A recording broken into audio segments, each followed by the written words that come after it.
Welcome to another workshop on planning for sea level rise as part of our local coastal plan update.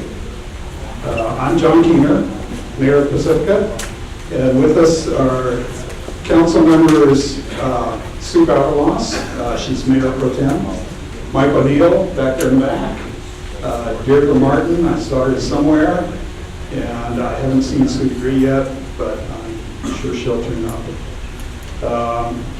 Today, we will have presented to us the estimates of future costs of various adaptations to sea level rise. But I'd like to go over the present costs, just because that won't get covered. We've spent roughly $18 million repairing damage from the last El Nino winter storm several years ago. About $3 million of that has been the city's own money, paying for removal of condemned buildings and matching funds from grants, things like that. I think that's a pretty good ratio. $3 million out of $18 million, $3 million of our own money out of $18 million total. The rest, the $15 million, has come from insurance and grants. And some of that money has gone to cleanup and repairs, and some has gone to shoring up armoring and new armoring to protect city infrastructure. Also, private funds have gone for armoring to protect homes and businesses. At present, funding and permits are granted mostly on an emergency basis. So nothing proactive or very little. We hope that will change. No money is available, for instance, to buy out property owners in anticipation of bluff erosion for sea level rise. Nor is money available at present to pay for sand replenishment of beaches. I will say that I and other council members are committed to finding state or federal funding to replace the beach boulevard seawall north of the pier. It's really just a retaining wall holding back the sand right now, and it was damaged, and not for the first time, in the last El Nino. The city has repaired it again, and is seeking a grant to design a proper seawall and an estimate of what that will cost. We should not let what is unlikely to get funded today influence our planning for the future. Funds may become available in the future, and if we have plans in place, step one is already done. But we need flexibility. If funds are not available for strategy A in the future, but are for strategy B, do we switch strategies? With this in mind, I'll move on to our workshop. I'd like to introduce Planning Director Tina Wehrmeister. Where is she? I'm right Somewhere. here. Yeah.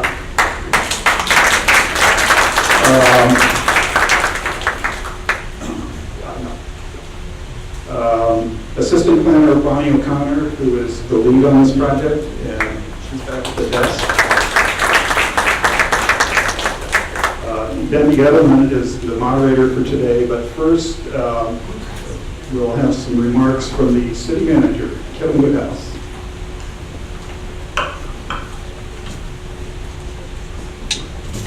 Thank you, Mayor Keener, and good afternoon, everyone.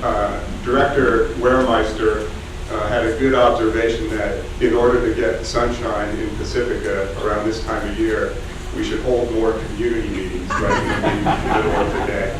For those of you that were here at the last meeting, I believe it was also a beautiful Saturday. So Kevin Woodhouse, City Manager of Pacifica. I have a few comments I want to make before turning it over to Ben to facilitate the meeting. But first, show of hands, how many have been to one of the public meetings about sea level rise previously? Okay, great. It's a good turnout today, so thank you for coming out for this very important issue on a very nice day in Pacifica.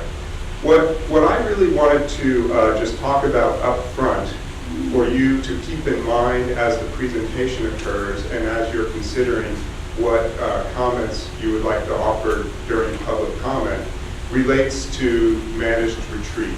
So, or as some might call it, planned retreat, because many may be here having heard through various, the newspaper or various flyers distributed, that term, managed retreat. So it's an important thing up front to let you know precisely what this draft plan says about managed retreat.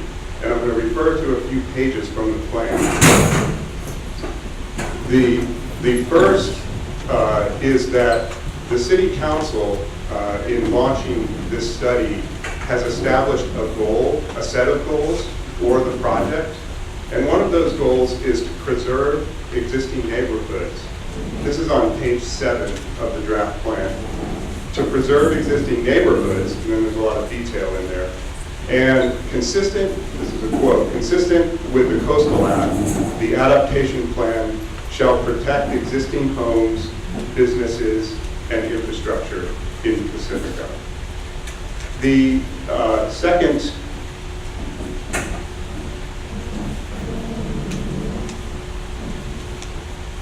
reference I want to make is that, yes, this plan discusses managed retreat and evaluates managed retreat because it's strongly recommended from the Coastal Commission to include that. And it's also a condition of our grant that is paying for this project.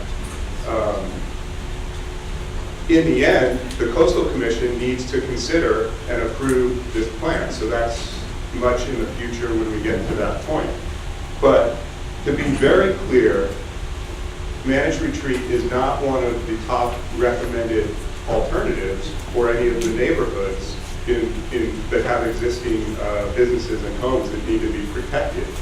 And a very important point is that regarding private property owners, and I'll read this on page 35 of the plan, with regard to private properties, managed retreat is considered an optional adaptation measure.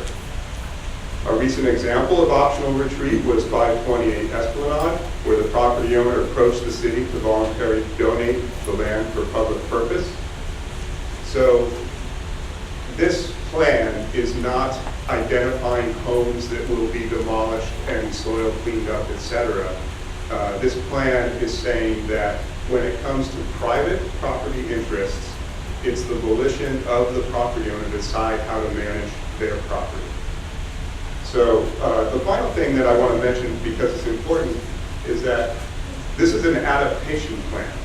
You know, it looks out 100 years, 50 years, and we don't know how sea level rise is going to progress, how coastal erosion is going to progress. So decades from now, as Mayor Keener mentioned, we will be in the position of reevaluating the strategies in these plans based on those conditions at that time. So that's where this adaptation aspect comes from. So that's an important point to keep in mind as well. So I'll end there and I'll turn it over to Ben. Thank you.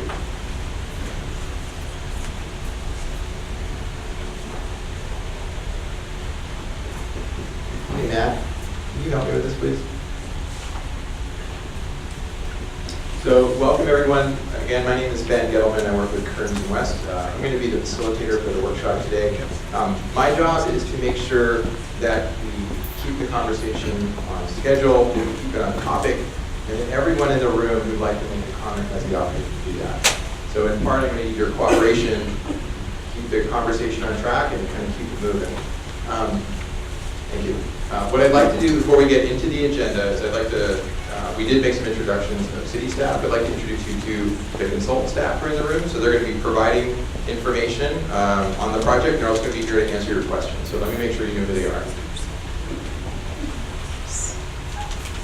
Hi, I'm James Jackson with Environmental Science Associates. I'm an engineer and project manager on this. Hi, I'm Bob Vitalio, also with Environmental Science Associates. I'm Phil King. I'm an economics professor at San Francisco State, and I'm the economic consultant on this project. Charles Lester, formerly with the Coastal Commission, and helping on this project. Matt Marvin with Kearns and West.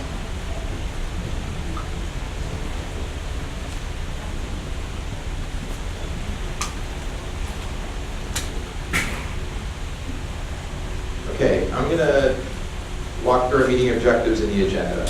So for those who were at the previous workshop on June 23rd, you might recall sort of the main part of the presentation. We walked through the range of alternatives that are being considered by sub-area for Pacifica.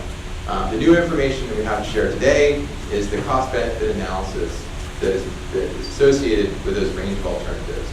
In addition to that, we're going to walk through a set of near-term recommended strategies for the sub-areas as well. So the objectives of the meeting today in relation to those, first of all, we want to give an overview of the process. So recognizing people are coming in at different times. We want to talk about the work completed to date, where we are now, and where we're headed. We want to bring everyone up to speed on this information. We do want to review and discuss the final draft adaptation plan. So several of you, I see you have copies of it. It's a very substantial plan. We didn't have enough for everyone, so if I would encourage folks to share with your neighbor. If you don't have one, just look for one that's around you. As we go through the presentation, we have a lot of information to cover. That's going to be the document you might want to reference as we go through it, because we can't put everything on the slides, but it's all in the plan. So we do have a number of those copies, so if you need one, kind of look around, or we can help you find someone who does have one. And then finally, and very importantly, we do want to provide participants the opportunity to ask questions and provide comments. So we do have a number of experts in the room that are working on this plan, and they're here today to answer your questions. Okay, so the meeting agenda is really organized into two main parts. We're going to provide information to you, and then we're going to have time for questions and answers. And our request to you is to please let us get through the presentation, which might answer some of your questions, and then we'll have plenty of time, both for questions and for public comment. So we'll start with an overview of the adaptation plan and where we are in the process. Talk a bit about the cost-benefit analysis, and also talk about the priority recommendations and some of the considerations that were made to get to those considerations. And then we'll have public comment and Q&A, and try to get you out of here by 3 o'clock to enjoy some of the sunshine. Okay, so some ground rules for our participation today. We ask you to please focus on the objectives of the meeting today. Please honor the agenda, and I think that's mainly let us give you the information of the presentation and then allow me to help facilitate the conversation after that. We recognize there are a lot of views in the room here, and I think that's good. We want to make sure that you respect the differences of those opinions and you interact respectfully among those different opinions. And then finally, if you haven't already done so, please turn off your phone or silence it. Okay. Couple ways that you can provide your comments, and getting your comments is really important for this process. We're going to have public comment at the end, sort of to the end of the meeting. So the way that you can get in the queue, we have these blue comment cards. If you're interested in asking a question or you'd like to just make a comment, please fill one out, raise your hand, and we'll put it in the queue. And we will be answering these. Bonnie has the stack that we already have. We will answer these in the order that we get them. So we want to be fair. We're going to, given the number of people in the room, we're going to keep, if public comment or questions, we're going to ask you to keep it to 2 minutes. And I'll be timing, because I imagine there'll be a number of people that want to either provide comments or ask questions. Another way to provide your comment is we have comment cards. Those are at the table up with Matt. Please fill one out. This is a great way to provide comments as well. Okay. All right, so I am going to invite Tina to give an overview of the process. Hello, everyone. My name is Tina Wermeister. Again, I'm the planning director for the city, and I'm going to give you an overview, thank you, of the process as well as the schedule moving forward. So the City of Pacifica currently has a local coastal plan that was last adopted in 1980. So it is very old and needs to be updated. We have started that process. It started in 2009, and it's prepared, but it has not been yet adopted by the city.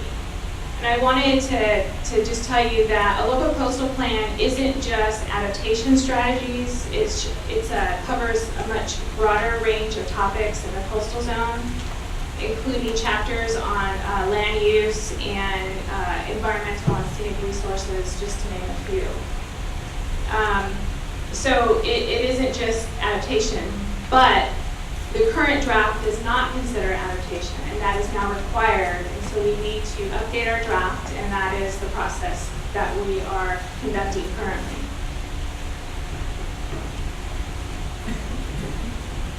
So towards the beginning of this process, the City Council adopted goals for the project in March, and those goals are to bolster the efficacy of public safety efforts, to respond to climate change, to preserve existing neighborhoods and promote environmental justice and local economic vitality, as City Manager Woodhouse explained, and to also preserve and enhance coastal access. I do want to add that during the budget process this year, the City Council also adopted initiatives and a work plan for staff this year. And the first two items on that work plan are related to this subject, and they are, Mayor Keener alluded to this as well. It's the planning and design phase of the Beach Boulevard seawall replacement project, as well as to continue bluff erosion protection and infrastructure preservation along Esplanade Avenue. So I just wanted to make sure you guys are all aware of that as well.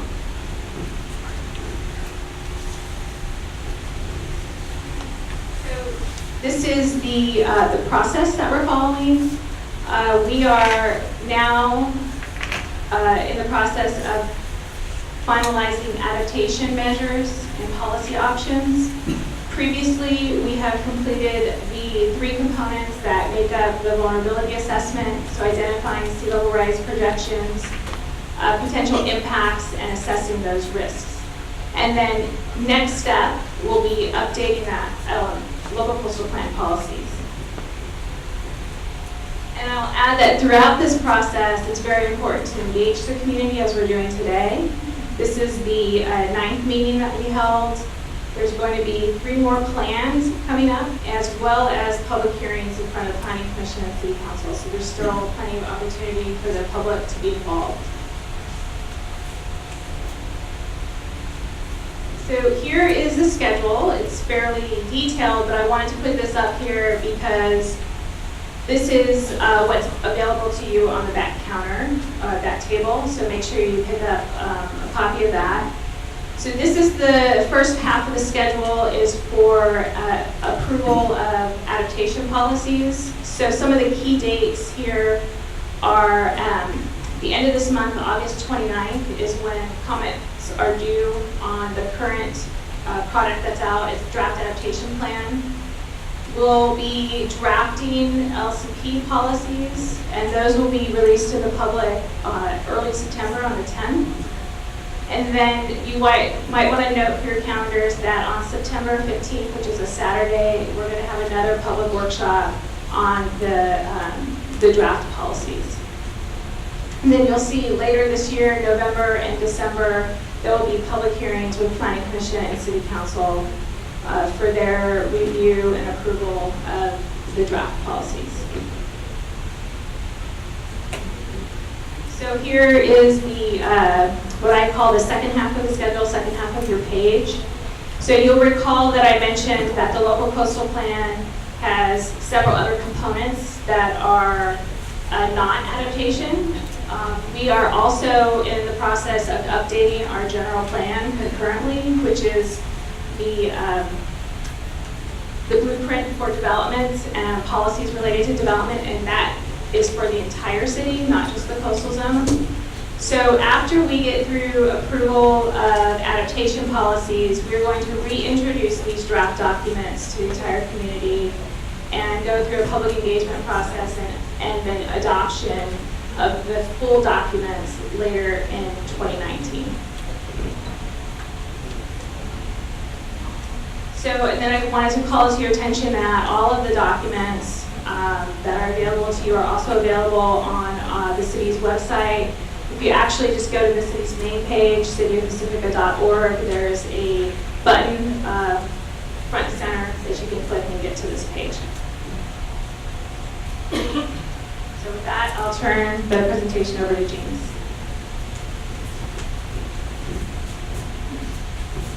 Well, a couple things I forgot to mention. This presentation will be online, so it'll be on the project website. So I know folks are taking pictures of it. It'll be available online. The final draft plan, that's also online now, so you can get an electronic version. And then the last thing is Matt's in the back taking notes. There will be a summary of this workshop that's also available online. It's going to be a couple weeks, but that'll be available too. Thanks, Ben. Hi, everyone. It's good to see some familiar faces. Glad you guys are staying engaged, and it's great to see so many new faces out here on a lovely day. So I'd like to start by giving an overview of what the adaptation plan is, how we developed it, and we're going to get into some of the details for all the sub-areas on what we're recommending as priority adaptation actions, and dig into some of the cost-benefit analysis results for a couple of areas. So first, let's go over what is the adaptation plan. So the purpose of the plan is to develop some strategies to deal with sea level rise. You've got to look at a range of strategies, and as we're developing these strategies and what we've recommended, we're remaining consistent with the city goals that were covered earlier, and we need to come up with a plan to adapt to sea level rise and erosion and flooding. Erosion and flooding are already an issue in Pacifica, and so really regardless of how much sea level rise happens, we're already in a situation where we need to be planning for how we're going to be responding and managing these issues. The purpose of the adaptation plan is to really inform development of policy language that's go into the LCP update, like Tina just mentioned. And so these plans, or the recommendations, we focus on the near term, and we're looking at what should we focus on now. And so from this adaptation plan, we're now getting into developing some draft policy language, and that's coming to the next task of the project. So we're not quite at the policies yet, but this is informing us what to focus on in these policies.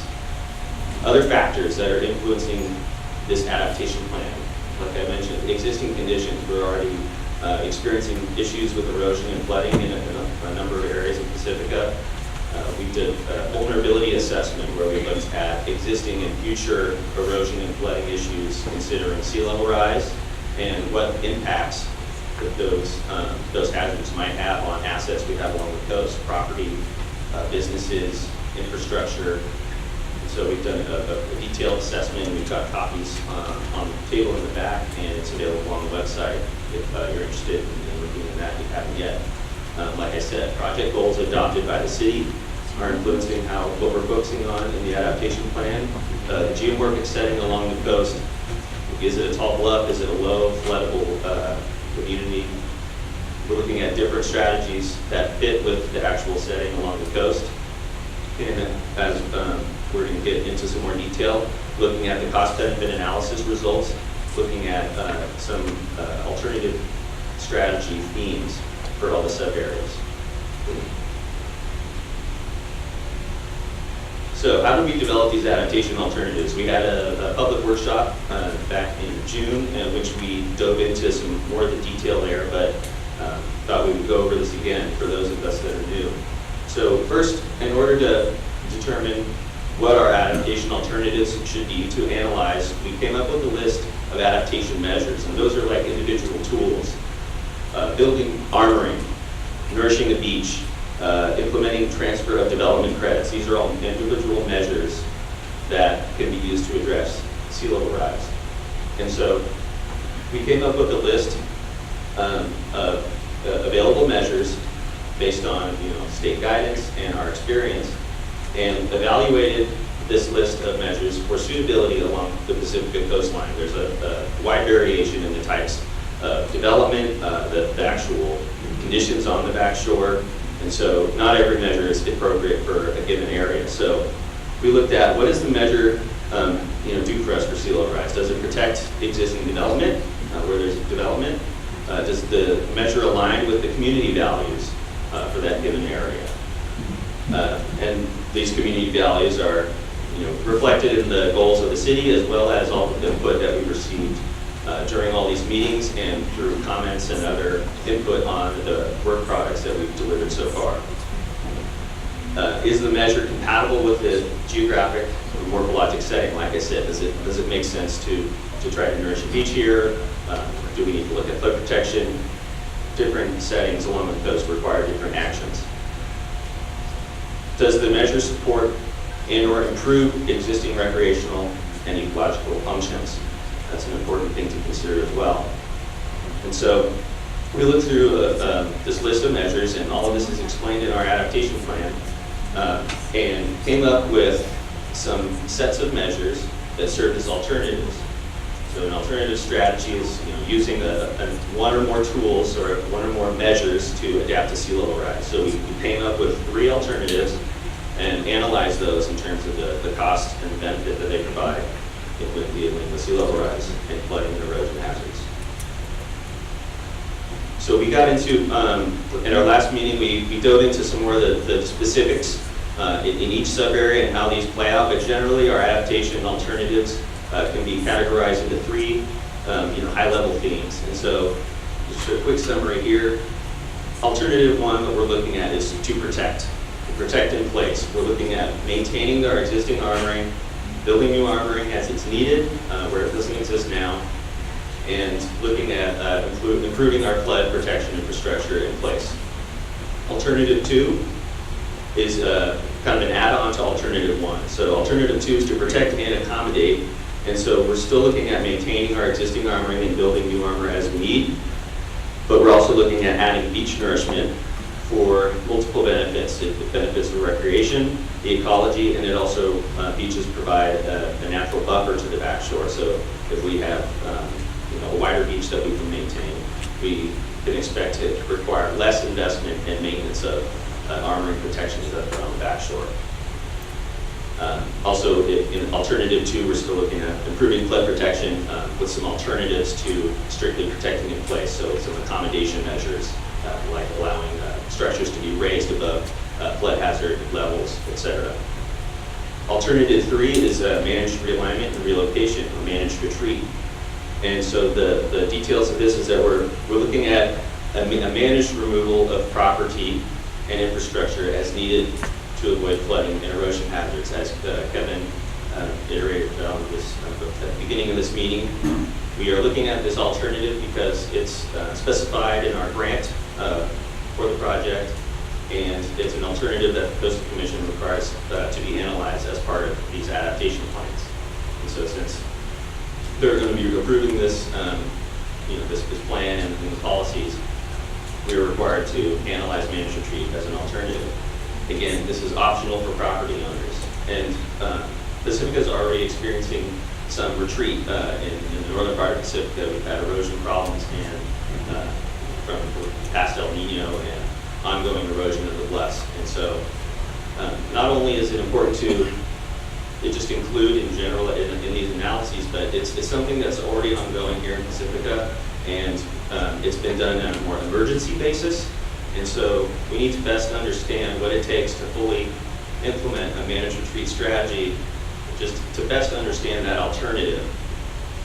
And in order to make all the property owners whole that that are within the area that we might implement managed retreat, we need to understand how to make this happen, and how to get a good framework put together so that everyone could be made whole in the process, and that no one feels disadvantaged by such an alternative. So we're looking at it as an alternative here. So how did we come up with the cost benefit analysis results? First, we looked at our 3 alternatives and developed engineering cost estimates for what it takes to actually build these different alternatives in reality. How much does it cost to upgrade armor, there's a rock revetment or a seawall, just walking over to get some water. How much does it cost to build some levees, add some pump stations. So we came up with these engineering cost estimates and using the thresholds for action that are dependent on sea level rise and or erosion. And so that's the cost to build the alternative essentially.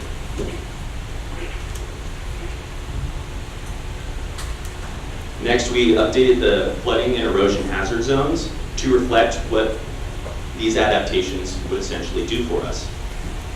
Here on the right side of the screen, you can see under alternative 3 where erosion is not, erosion is allowed to occur and flooding continues to get worse. We have these impacts increasing over time and with sea level rise. Here's an example of what the same snapshot looks like in GIS for alternative 1, where we're looking at protection. So you can see erosion is limited along the back shore because we've got existing and or new armoring constructed. We're looking at some flood protection improvements along the sides of the golf course here, so that flooding is reduced. So we go through this GIS exercise of updating the various hazard zones and rerunning the vulnerability assessment in a sense, and tallying up what are the reductions in impacts for these different alternatives. So we have for each alternative a new total of affected properties, affected lengths of road, lengths of pipe, pump stations, all the infrastructure and property assets, et cetera, that go into this. And so then we get into the economics analysis. So I'm just going to give a quick high level on the methodology here. And if anyone has comments and questions, we do have our economist here, Phil, to answer your questions. So we start with the county parcel data and update the property values on that. Then we add in all the unassessed properties and government property and all the infrastructure values that we presented in the economic analysis methodology, and they're also in the adaptation plan, and summing up all the costs to replace a length of road, length of pipe, build a new pump station, et cetera. And then we also add in the beaches and recreational value for beaches, and crunch the numbers, so to speak, and come up with the results on what does it cost, what are our benefits. And so, again, all of this is in our adaptation plan, and we've got our team here to answer any questions that anyone might have. And so, more information on the economics methodology is in section 5 of that adaptation plan. Some limits of the economic analysis. Our knowledge of geophysical changes is limited. We're not sure how fast or how much sea level rise is going to occur, how climate change is going to play out. We've got a reasonable idea, but it's still based on models. Market values may not be representative of true value. Relative costs can change over time, such as the cost to build some of these adaptation alternatives. Engineering costs have gone up a lot faster than the consumer price index. So there's fluctuations in cost over time that aren't necessarily the same. Ecosystem services are difficult to value. So while this economic analysis gives us some good information, it's always important to recognize limits of analysis so that we can be fully informed. So I'd now like to get into our priority recommendations, and all of these are in the adaptation plan. We're going to look at some figures and tables that are in the adaptation plan and set up, basically look at each alternative in every sub-area in Pacifica. And so thought I'd throw this up here for everyone to see. This is also figure 7 in the adaptation plan. So as you can see, we've got 7 planning areas, and these are planning areas from the Pacifica's general plan, slightly modified to accommodate differences in hazards. But essentially, we've got tall bluffs along the northern part of the coast that come down to a lower lying beach and a low floodable area here. We've got another pocket beach in Rockaway and a Linamar. So we've got a lot of variety going on in Pacifica. So this is a really complicated issue in developing what our plan should be to tackle sea level rise and the associated hazards. So what I'm going to do is focus on 2 areas first: the Sharp Park, West Fairway Park, and Warrior Point, and the Rockaway, Beach, Quarry, and Headland sub-areas. And we're going to go through the cost benefit analyses in more detail and explain what is in these results, and then look at more generally just what's the setting in each of these sub areas and what our priority recommendations are for the remaining 5 areas. So first off, Shark Park, West Ferry Park, and Maury Point. So on these slides, I've kind of got a background information slide that kind of sets up our understanding of the area, what's going on, what the assets and the vulnerabilities there, and then what our priority recommendations are. So in the Shark Park area, we've got a lot of different types of backshore here. We've got low armored bluffs along the beach boulevard, north and south of the pier. We've got some beaches. We've got some wider beaches down at the south end of this area, nearest to Maury Point, and that beach narrows as we get up into the area with armoring along the seawall. We have some low-lying neighborhoods and businesses around the golf course, as well as the golf course itself. And Maury Point is some tall, high, undeveloped bluffs that have some nice hiking trails and other nature viewing opportunities up there. So what are the assets that we have in this area? We've got residential and commercial development. We've got some Pacifica government buildings. We have beaches and trails, the golf course, like I said. We've got the promenade along Beach Boulevard. That's a nice place to walk a dog and take a run. We've got habitats on the beach and wetlands, coastal access points along the shoreline. And we also have some significant sewer infrastructure and other public infrastructure that's in this area. So there's a lot of development here. What are our vulnerabilities in Shark Park? We've got wave run up along Beach Boulevard. That's an existing vulnerability. You can see in the slide here, taken at the end of 2017 during a decent wave event, but by no means an extreme storm. We've also got flooding around Shark Park golf course. That's an existing issue. Many of you may notice a portable pump station that is operated along Clarendon that helps to pump out floodwaters that pool up there along the golf course. And we also have erosion issues. As you can see, evidenced by the existing infrastructure, we've got a bunch of seawalls and revetments built there, so erosion is an issue that we're already dealing with. And so wave run-up, flooding, and erosion, all of these can change and get worse with increasing sea level rise. So it's definitely an important area to focus on. So here's some cost-benefit analysis results. We've got this bar chart up on the top, and it's figure 20 in the adaptation plan, if anyone's following along. And so I'm going to go through in a little bit more detail what these different, what goes into these bar charts, what does it represent.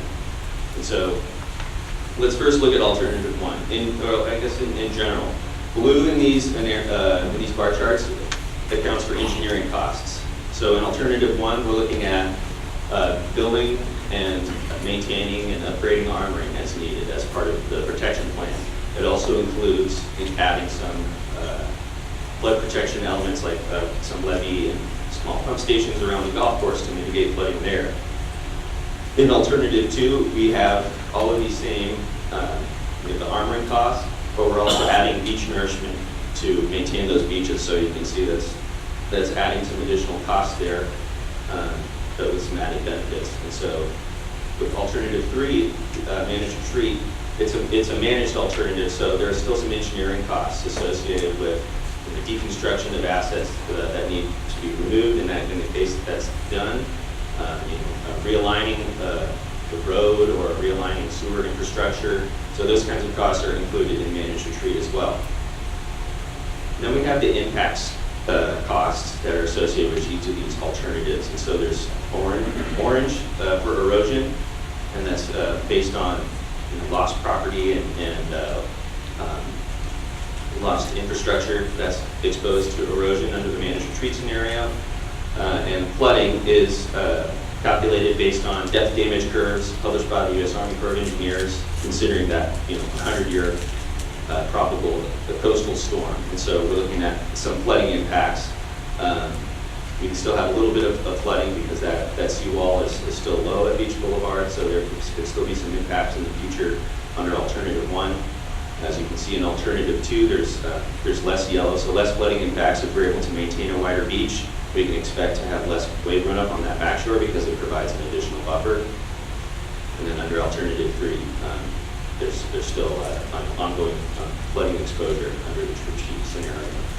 And so in the benefits in green here are accounting for beach recreation. And so under alternative 1, we have some existing beach, and I would like actually should start also clarify that these bar charts are cumulative costs over time. So all the costs that are in 2018 and in 2050 are included in the 2100 costs. So they're cumulative with time, and these costs are also discounted using a 3% discount rate. The dollar today can be worth more in the future. So depending on when engineering solutions or impacts occur, those dollar values are being discounted. So a little background on the economics of this bar chart. So recreation, we get some more recreation by having beach nourishment. As you can see in alternative 2, we've got some an increase in beach recreation by having more beach area. Also included in the manage retreat scenario is a contingency for transaction costs. And so that includes a number of things, assessing the property, going through the transaction process, other actions that need to happen like utility disconnection, reconfiguring the property, and included in the engineering costs are also the demolition costs to pull off whatever the asset is, deconstruct and to remove the developed facilities to allow erosion to proceed. Something that's not typically included in a cost-benefit analysis, but is important here, is our property tax revenues. And so in the adaptation plan, we also have forecasted the expected losses in property tax revenue associated with each alternative. And in the table here at the bottom, this is table 3 from the adaptation plan. And so we have for this area, Shark Park, Westbury Park, and Warrior Point, under the 3 alternatives, we report, what's the 1-year loss in expected tax revenue, and then what is the cumulative loss that extends out to 2050. We thought that would be an interesting or an important way to look at this over time. How does that accumulate? And we present that both in the present value, like discounted, such as is shown in these charts, and also what's that value without a discount rate, just to give an indication of the range of potential impacts or losses to revenues. And so with the 1-year loss under alternative 1 and 2, since we're largely protecting all the existing development, the losses are very small for 1 year. Under alternative 3, where we're allowing erosion and removing development, expected property tax losses could be $328,000. And so, just like the limits of any analysis, we haven't included if people or facilities that are removed from the coast, those being inserted in another location, and the tax revenues associated with that. So, over the near term to 2050, alternatives 1 or 2 still look pretty small, only $3,000 in lost revenue from property taxes and losses upwards of $3 million for the managed retreat scenario. So what are we recommending we do for Shark Park? First, we're looking at armoring. The city's made a commitment to protecting existing development. So we've got a lot of existing armoring. We're going to maintain that and build armoring as it's needed, and that's an immediate need. As Mayor said, we've got multiple damages to the north portion of Beach Boulevard. So there's these issues have been happening and they're ongoing. And so it's an immediate need to maintain the existing armoring and build new armoring as we need to protect the existing development. With 1-foot sea level rise, we're going to need to raise the seawalls to prevent overtopping. Overtopping is already an issue now, but by raising the seawalls or other measures, we could help to reduce that wave overtopping hazard along Beach Boulevard. with 2 feet of sea level rise, overtopping could become unmanageable, with 2 or 3 feet of sea level rise. And so we may need to look at further actions if that amount of sea level rise actually occurs. So in addition to armoring, we're also recommending beach nourishment. Armoring alone, it protects the back shore, but we still have beach recreation and ecology that's a valuable asset to the community. And so by nourishing the beach, we provide those benefits as well as help us to reduce the needs for maintenance of those armoring structures that we have. So by maintaining a wider beach, we can reduce the maintenance needs as well as provide those recreation and ecological benefits. As part of beach nourishment, we could also look at constructing sand retention structures. And that would help to make beach nourishment more effective in the north part of Pacifica, but with added cost. So if we're going to pursue beach nourishment, sand retention structures could help with it. That's at an added cost. For flood protection, we're at the threshold today for impacts from flooding, and so we need to take some action today to mitigate flooding. What we're recommending for this sub-area is to construct a Clarendon Avenue stormwater basin and a pump station with an interior levee to prevent flooding from the golf course to impact the adjacent neighborhood there. And we've already got portable pump stations out there that are managing flooding in the area. So this is kind of formalizing that interim strategy. Excuse me.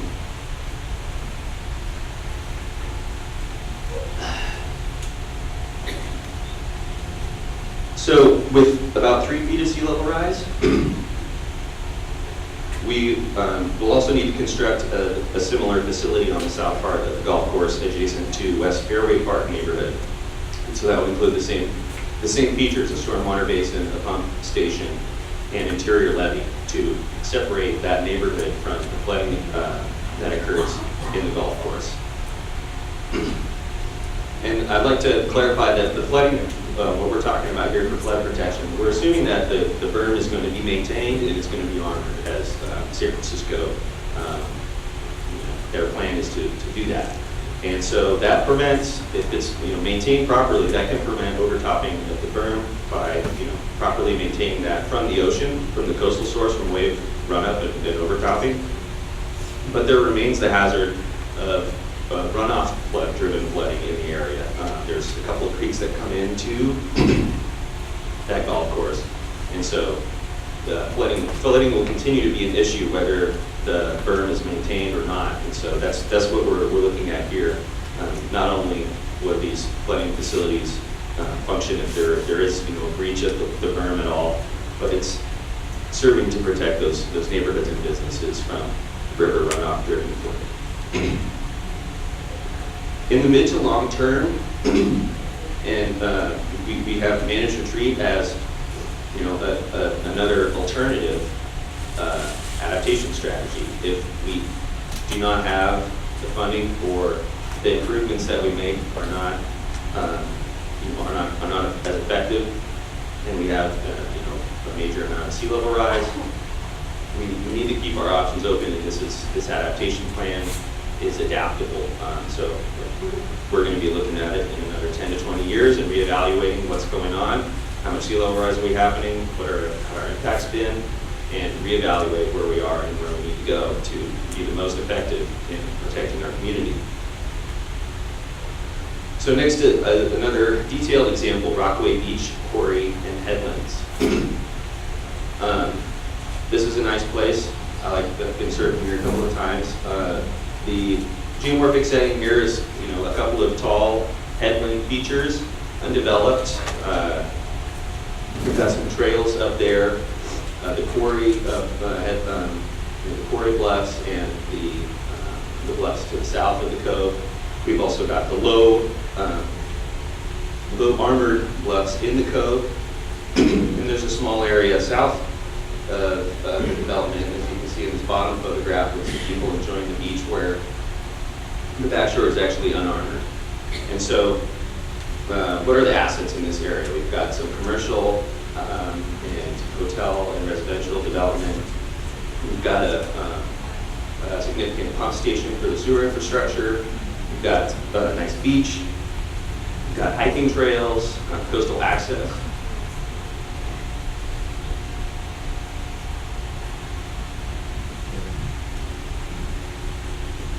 And for our vulnerabilities, we've got erosion of the bluffs. It's less of an immediate concern because they're undeveloped. But we've also got erosion forces in the cove itself, as you can, as evidenced by the existing armoring that is out there, the rock revetments. And there's also wave run-up and overtopping along the cove, and that's occurred in recent past, and there's been damages to the development that's the most seaward in that neighborhood. So we've got existing vulnerabilities that we need to deal with without sea level rise here as well.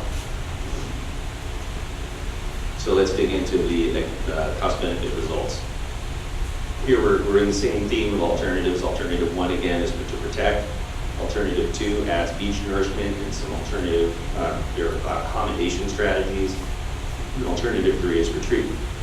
And so under alternative 1, we're looking at maintaining and upgrading those armoring structures as we need to. Alternative 2, some additional cost for beach nourishment, the potential to raise structures. And alternative 3, we have got some engineering costs to deconstruct the development, et cetera, as I described for the Shark Park area. And so the impacts are reflected similarly to the Shark Park area, where we're looking at some flooding potential, even under alternative 1, just maintaining those structures as is, because we still have some overtopping potential.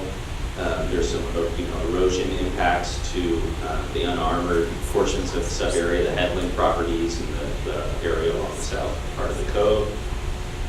And again, we can mitigate by nourishing the beach some of that back shore flooding. By having a nice wider beach, we can provide more of a buffer to the back shore and reduce the amount of overtopping and also maintenance that would be required of our armoring structures. Under alternative 3, we've got some more erosion losses compared to the other alternatives as we pull back from the coast under the managed retreat alternative.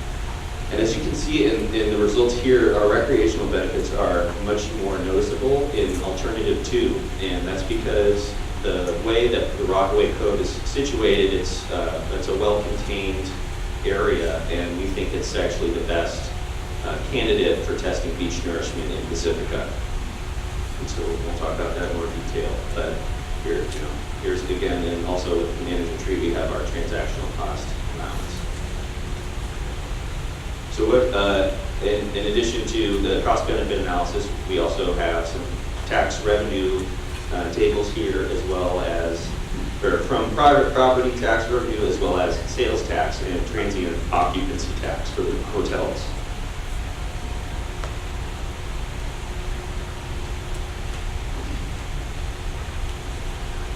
1-year losses for property tax revenue in Rockaway are comparable between the 3 alternatives, about $5,000 for 1 and 2, and $6,000 for 3. Cumulatively over the next couple of decades to 2050, we're looking at $46,000, $50,000 in property tax revenue loss estimated. The sales tax losses were also estimated, and so the sales tax losses and the transient occupancy tax losses are based on the closure of a facility due to a flooding event. So if there's a big flood and the business is damaged, the hotel is damaged, and they need to be closed to make repairs, there's, if you could put the questions to the end, I'd be happy to answer them. So if a flooding event causes a 15-day closure, or a 30-day closure, or 60-day closure, these are the estimates of potential tax losses for sales tax as well as transient occupancy taxes.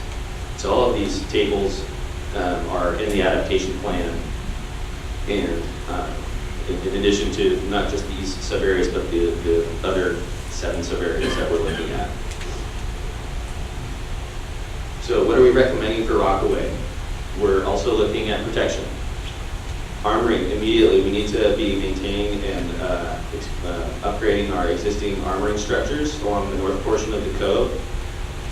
They're already impacted by, we've already had, the erosion's already an issue. We've got these armoring structures in place, so we need to maintain those. In 20 to 50 to 2060, or with 2 to 3 feet of sea level rise, we're going to need to add some protection for that highway embankment for Highway 1 that's along the south part of the cove that doesn't have any armoring currently. So that'll be an important asset to protect if we've got as much as 2 to 3 feet of sea level rise. We're also talking about beach nourishment here. Like I said before, we're recommending Rockaway as the best candidate for testing beach nourishment as an alternative to sea level rise adaptation. So we think it's the best candidate because we estimate that the beach sand placed in Rockaway will be the most effective. And so by running this pilot project for beach nourishment in Rockaway, the city can better understand where the available sand sources are in the region, how much does it cost to acquire that sand, what types of partnerships can be struck with agencies that are involved in activities that create sand, like the Army Corps. So by looking at Rockaway as a test case for beach nourishment, we can better understand how much it costs, how it works, monitor the effect, and best identify the potential sources of funding it, as well as sand. So like I said earlier, we already have flooding issues, wave run-up and overtopping of the back shore. So we need to take action to improve our coastal armoring to reduce wave overtopping. An alternative to building a higher seawall could be to allow properties to fortify or raise their structures to reduce their exposure to these flooding events. A land use measure that would be good to implement in Rockaway on the headlands is transfer of development credits. And so that's an identified strategy that we can use to transfer development credits to other areas in the city that aren't exposed to flooding and erosion. So there's vacant properties or undeveloped properties on the bluff, and that would, in essence, by transferring the development rights to another area, you can allow the development to occur or increase the development in a different area that's not exposed to hazards, and allow that property that's at the bluff's edge to erode naturally. And so you can recoup some value in your property by going through that process. In the mid to long term, we're also have managed retreat as an option. And so the option is recommended as a part of the South Cove. There's a very limited infrastructure along that South Cove until you get to the highway. So we can allow some erosion to occur on the South Cove, maintaining the natural beach that can be used by beachgoers and maintain some ecological value. But once the erosion gets back to that highway, we're imagining that the highway is going to be protected. So we've got some kind of a combination of potential actions for the South Cove, managed retreat and ultimate protection of the highway. And again, if we don't have enough funding, or we have a lot of sea level rise, and we end up having a lot more impacts, even if we do have some implemented strategies on protection, we may need to reevaluate where we're at in the future. And so it's important to be considering all our alternatives here. So now I'm going to go through the rest of the sub areas, and we're going to basically skip over the cost benefit bar charts in nitty-gritty detail. A lot of the actions are very similar from sub area to sub area. So for the sake of time, we're going to go through the rest of these sub areas, just talking about what's going on in these sub areas and what we're recommending for adaptation. And I've got at the back of our slides all the results for these sub areas if we need to look at more detail, if people have questions. but we've got all the information presented, figures, and described in the adaptation plan in great detail. So we've got plenty of information. So let's start, for the rest of the sub-areas, let's go north to south. So starting with Fairmont West, we've got some pretty tall and mostly undeveloped bluffs up there, and not really exposed to flooding issues. It's an erosion problem there. We've got assets in this area that are the historic site. We've got those scenic bluffs. Up on the top of the bluff, a little further inland, there's Palmetto Avenue with sewer infrastructure built within the roadway. And there's also the beach down at the bottom of the bluff. So what are the vulnerabilities here? We've got bluff erosion is the main issue, and with historic erosion rates, and with sea level rise, bluff erosion could impact that road and sewer line by 2050. And the historic site is closer to the bluff, so that's already affected by bluff erosion. So what are our adaptation priorities for Fairmont West? Here in Fairmont West, we are recommending that the private armoring structures, they are maintained. And with 1 to 2 feet of sea level rise, or about at 2050, we could need to protect that road if we have enough bluff erosion. So with 1 to 2 feet of sea level rise, considering historic erosion with amplification for sea level rise, we may need to take action to protect that road. Beach nourishment here, while it's not a very narrow, there's a decent beach right now. So we're recommending that we could nourish the beach here with about 2 feet of sea level rise. And if we wanted to delay action on beach nourishment up there, placing a larger beach nourishment to buffer the back shore, provide those recreational and ecological benefits. And again, sand retention structures considered for the northern part of the Pacifica would increase the efficacy of beach nourishment here.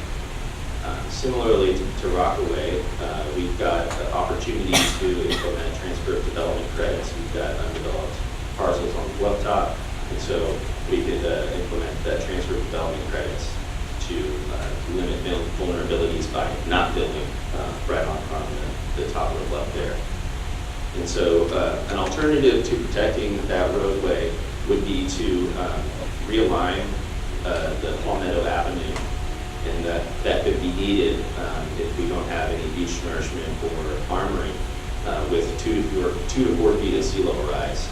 And so if that is an option that we need to do, there needs to be a detailed study, because Palmetto Avenue serves as the main access for that Fairmont West neighborhood to the rest of Pacifica. So that's something that needs to be considered if we go with managed retreat for that roadway and sewer line. And again, managed retreat is an optional alternative to private property owners. Let's jump down the coast. Next is West Edgemar Pacific Manor. And here we're in a similar situation. We've got some tall bluffs. They are not as tall as Fairmont West, but tall, but mostly developed and armored bluffs. And so we've had ongoing erosion issues in this area, particularly because there's more development and homes have been removed, apartment buildings have been removed. So it's our main vulnerability for this area. Like I said, we've got a lot of residential and commercial property in this area. We've got public roads, infrastructure, sewer, water, stormwater, and we also have some beach access, and there are some pocket beaches where we have gaps in the armoring. As you can see here along Esplanade, there's a photograph looking north at that open space with a nice pocket beach. And so in this area, we're talking mostly or solely about erosion as our problem, because the bluffs are so tall that flooding is not an issue from the ocean. So what our near-term priorities are here is to maintain our armoring, like is the theme for most of the areas here. We've got a lot of existing development, so we need to maintain and upgrade those structures in order to protect public infrastructure, and private property owners can maintain their existing armoring structures, and we could expect that to be needed with about 1 foot of sea level rise. Beach nourishment, again, for this whole northern part of Pacifica, we're looking at the potential to nourish beaches, and here we're prioritizing it sooner because we've got the existing development on the back shore. So having a wider beach will benefit the back shore in multiple ways, and again, sand retention structures would help to make those nourishments more effective. In the mid to long term, managed retreat is an alternative to these other strategies of armoring and beach nourishment. And again, it's optional to private property owners. I just wanted to say the apartment buildings that came down, they had armoring on the bluff toe, and it still got so bad that they needed to be condemned. So, armoring is expensive, and it may not be effective. And so it's important for us to all, keep all these options on the table. And so, as a mid to long term alternative, managed retreat, should not be discounted. Northwest Shark Park. This is a smaller sub-area that is in between the Shark Park, West Fairway Park, and Moy Point, and the area that we just covered, West Edgemar and Pacific Manor. And so here we've got slightly lower bluffs, and actually some of the bluffs are low enough in this area that we've had experiences for property owners with wave runoff and overtopping in the back shore. So a lot of armoring along these bluffs because we've got a lot of development. We've got residential, industrial properties. We've got vertical access point to the coast, and some beaches. The beaches here are very narrow currently, or absent in front of a lot of the armoring structures. And so our vulnerabilities, like I said, we've got erosion forces here, and also wave overtopping damages. We've had events where there's been wave overtopping and the properties have gotten wet, but not significantly damaged. But we're basically right at that threshold. And so with as little as 1 feet of sea level rise, we can have more significant impacts to the backshore development by wave overtopping. So what are our adaptation priorities here for Northwest Shark Park? The same theme that we've got going on here. We're looking at maintaining our existing armoring structures to protect existing public infrastructure, and with as little as 1 foot of sea level rise. We're going to need to be upgrading. Private property owners can upgrade their armoring. That can include modifying the structure to better handle wave overtopping. And that'll be needed without beach nourishment. As we said, the conditions in this sub-area, there's a neighborhood that's right at the threshold for significant impact. And so beach nourishment will also be effective, or will help to provide those recreational benefits and ecological benefits, as well as helping to reduce the wave runoff on the back shore. And sand retention structures, again, will help to improve the efficacy of those placements. For flood protection, and with about 1 foot of sea level rise, anywhere from 2030 to 2040 based on the projections that we're using, but 1 foot of sea level rise can lead to a major impact to the backshore property and development if there's a major coastal storm. And so if we don't have better seawalls designed, then property owners will need to make other improvements to help to protect themselves from wave impacts, whether that's to raise the structure or to build some sort of intermediate protections. Again, managed retreat and realignment with 1 to 2 feet of sea level rise, and depending on the implementation or efficacy of the existing protection strategies, we may need to do some realignment or relocation of structures based on the amount of sea level rise that occurs and whether or not we've implemented any protection strategies. And again, this is optional to property owners managed retreat. So important to have as an alternative to consider as we go into the future here. So here we've got West Lindemar and Pacifica State Beach. These are 2 adjacent sub-areas, but we've looked at them here in cost-benefit analysis to together because they're very linked in terms of hazard exposure. So we've got the beaches and dunes and low backshore of Pacifica State Beach, which is right across the road here. And then here we are in West Linamar in a low-lying neighborhood. And so we've combined these two sub-areas in our results and recommendations because actions that are taken to protect Highway 1 or the backshore of Pacifica State Beach will have a direct effect on coastal flooding for the West Linamar neighborhood. So it's important to consider these together. The assets that we have here in the West Linamar and Pacifica State Beach background sub-areas, are, we've got commercial development, a lot of residential property. We've got a lot of major sewer and storm infrastructure, a couple of major pump stations on the beach, Pacifica State Beach. We've got Highway 1, a major access corridor, a lot of public access to the beach itself. We've got the beaches and wetlands and San Pedro Creek coming down here. And so our vulnerabilities are, existing river flooding hazard exposure in West Linamar, some, acute groundwater issues in some areas, erosion and wave runoff along Pacifica State Beach, and all of these issues could become worse with sea level rise. And so let's look at what our recommendations are for this sub-area. We've got armoring, looking at maintaining our existing armoring structures that exist out there at Pacifica State Beach. With about 2 feet of sea level rise, or erosion proceeds, and we've got about 100 feet left of beach and dunes, then we would need to take some action to protect, whether it's the highway, sewer infrastructure, those pump stations, or the development down in the southern part of the beach.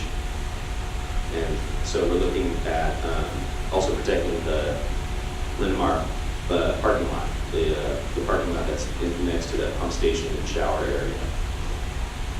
And like I said, the major transportation asset is Highway 1, and so the city should engage with Caltrans to coordinate on what the adaptation plan that they might come up with for the highway, because it also affects what the exposures are for West Linamar.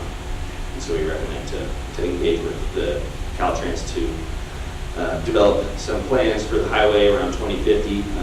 We've got a decent amount of beach and dune buffer in the Pacifica State Beach area, so we're expecting that the highway can be good with about 2 feet of sea level rise. So hence that delayed time to engage. Beach nourishment, as an option here, we've got, like I said, a pretty decently sized beach out at Pacifica State Beach, so we don't expect to really need to add any beach nourishment until we have about 2 feet of sea level rise, or again, about 100 feet of beach left in front of an asset, whether that asset's the pump station or the highway or a structure. And so restoring the beach and nourishing the beach and restoring dunes will help to provide that additional buffer. Like I was saying, it provides recreational and ecological benefits, but helps to provide that storm buffer for essential assets that we have on the backshore, like those pump stations and a force main that goes up to the sewer treatment plant from that sewer pump station. Flood protection, we have existing flooding issues or exposure, so we're recommending immediately that we have improvements to the flooding exposure along San Pedro Creek, and that could take the form as a flood wall along the commercial properties. There's less of a footprint that would affect the habitats along the creek. We're also looking at immediate needs to flood-proof the Anza pump station, and that's the pump station toward the middle of the beach that has a shower next to it on the parking lot. And we have, with about 2 feet of sea level rise, the other pump station that's called the Linamar pump station, which has the sewer pumps and some stormwater pumps. That'll be, potentially affected by coastal flooding under a storm event. So we would want to look at flood-proofing that pump station as well, with about 2 feet of sea level rise. We also have recommendations for groundwater management for the Linamar area. This neighborhood used to be a lagoon, and you can see along next to the skate park and off the highway that you can see some wetlands that still exist. And so with sea level rise, another issue that is going to be needed to be addressed in low-lying communities is the issue of groundwater. And so if we have sea level rising, that sets the sort of boundary condition for groundwater, as well as rivers that come down and discharge into that ocean. And so if we have enough sea level rise, groundwater could become an issue for the West Linamar neighborhood. And so with as little as 2 feet of sea level rise, we should start monitoring the groundwater levels and observe those groundwater levels and see if we need to take some further action to install some dewatering wells in the neighborhood. That's the strategy that we analyzed.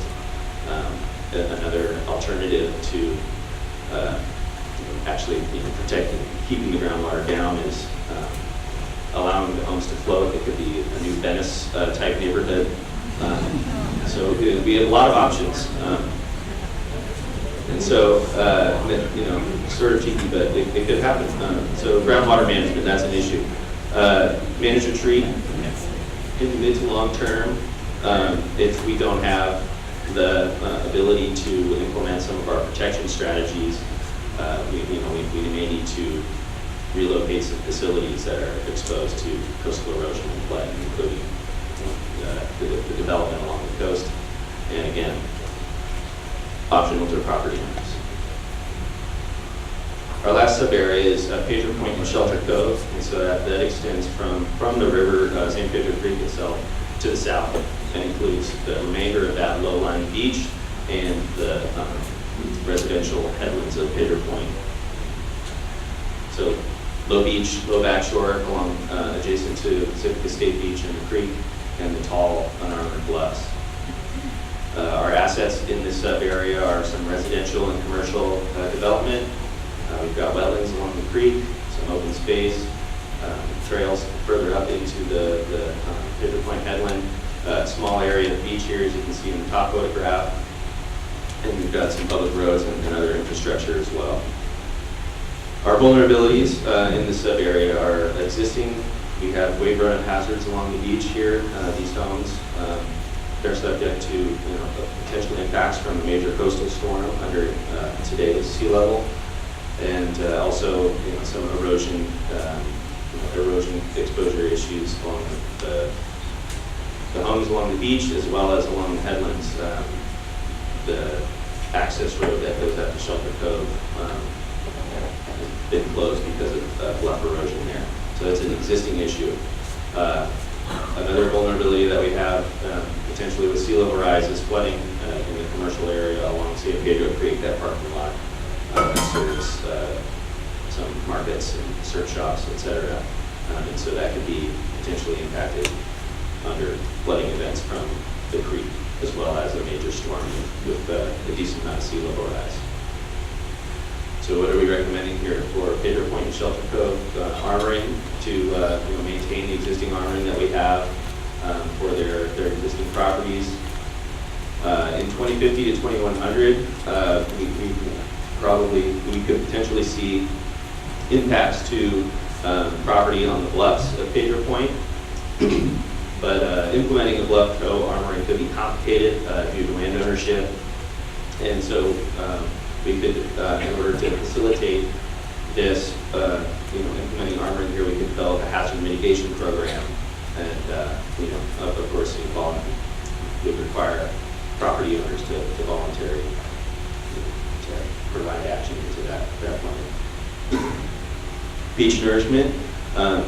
Here, it's included as a part of the Pacifica State Beach nourishment here. So, because that beach is connected to the rest of Pacifica State Beach, it would benefit from actions that are taken for the whole Pacifica State Beach stretch. Flood protection, with as little as 0 to 1 feet of sea level rise, we can allow some property owners to raise their properties better along the back shore to help remove themselves from the flood hazard zone, at least vertically. So allowing structure modification or structure raising would help to remove themselves from potential impacts from wave runoff. Again, we've got some vacant property on the headlands and otherwise, and they could use transfer of development credits to avoid future impacts by simply moving where that development takes place, both for erosion and for flooding. And then again, as an option to consider in the long term, managed retreat, it may be an option that needs to be considered if we don't have the funding or the protection measures that we do implement are not effective.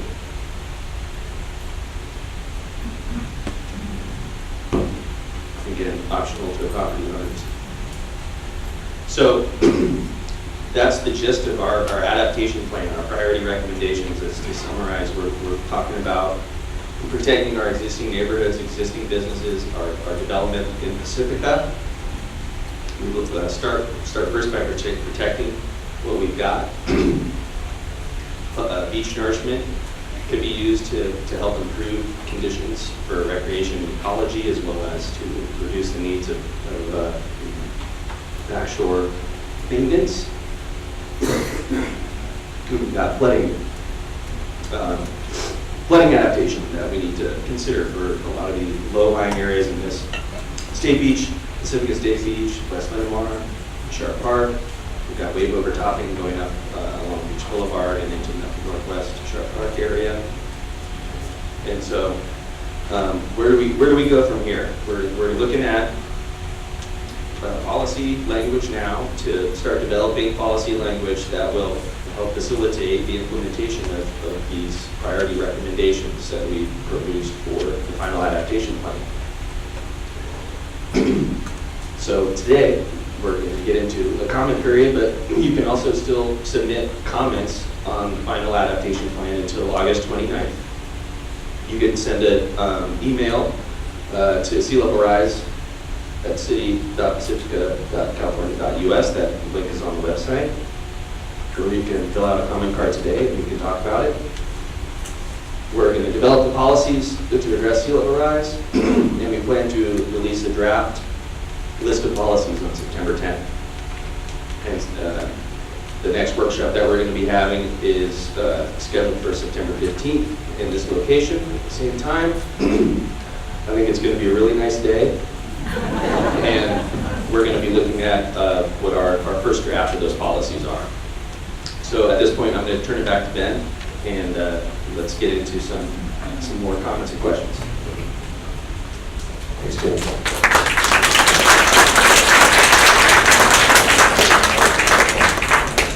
So, a lot of information we just walked you through, and thank you, James, for all the information, and thank you all for your patience in allowing us to get through it. So, I'll get to that. So I have the list of comment cards, or speaker cards we've received so far. I know Bonnie is taking them as well, so if you raise your hand, she'll get them for you.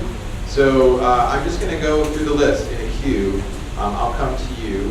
And if you have a comment, you're certainly invited to provide that. And again, I'm going to ask you to keep it 2 minutes to make sure everyone gets the opportunity to provide a comment. So I'm just going to start going through the list here. So the first one we have is Chaya Gordon.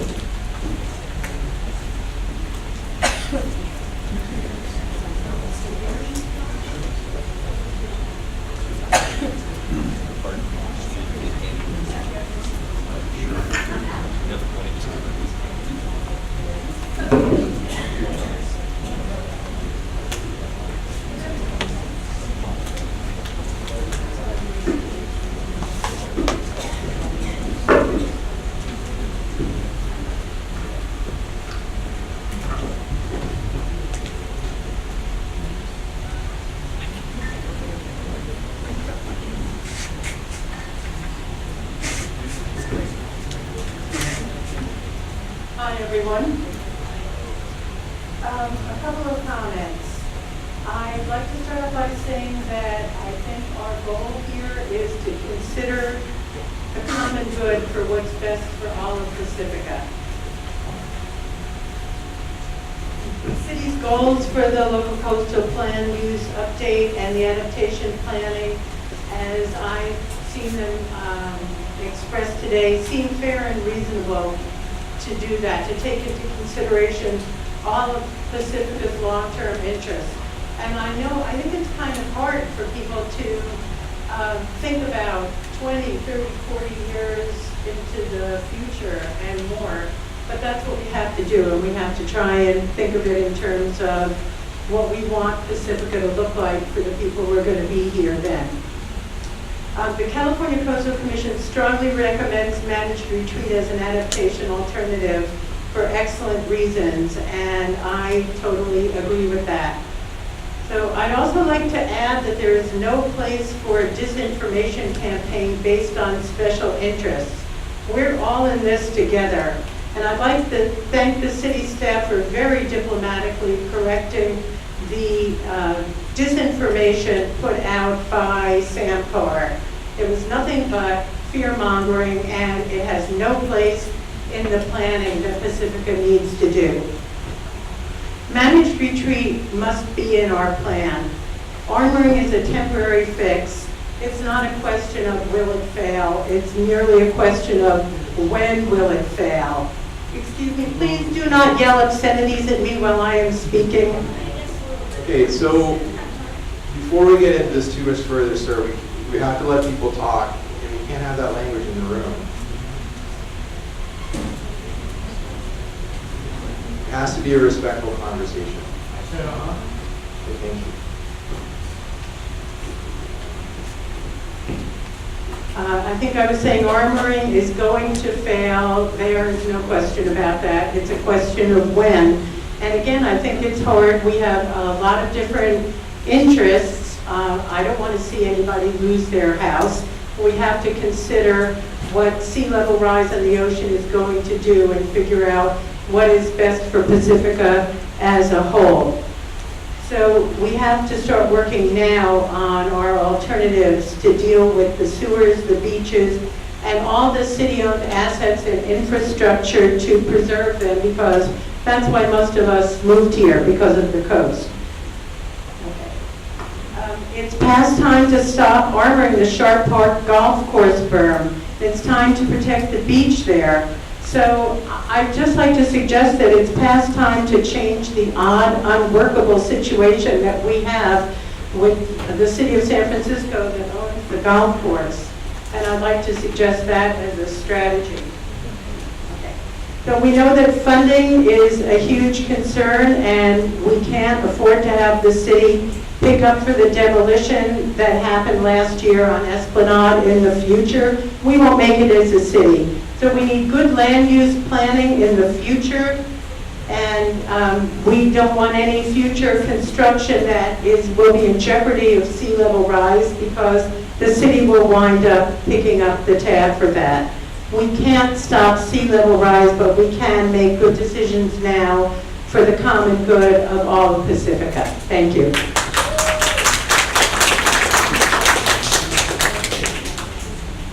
Okay, it stands even.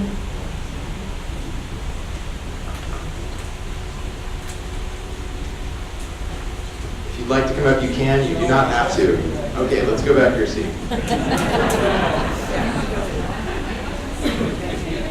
Want this guy back. I have 2 points to make. Point number 1, it's all about the money. And now is the best time for us to get the most grants we can get. East Coast is already being hit really hard by sea level rise. Most of the power is in the East Coast. Pacifica is one of the smallest cities on the West Coast.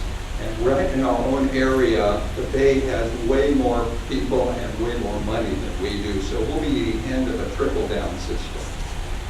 A couple of us decided to use the least controversial costs in the final draft. That would be the engineering costs. The total for alternative 1 of engineering costs is $190 million. Cost for alternative number 2 is $400 million. And the cost for number 3, which is managed retreat, is $45 million.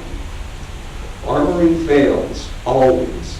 Where's the money for alternative 1 and alternative 2 going to come from? And especially on the second round. Whatever we do, some to most of it will come from the pockets of all of us Pacificans.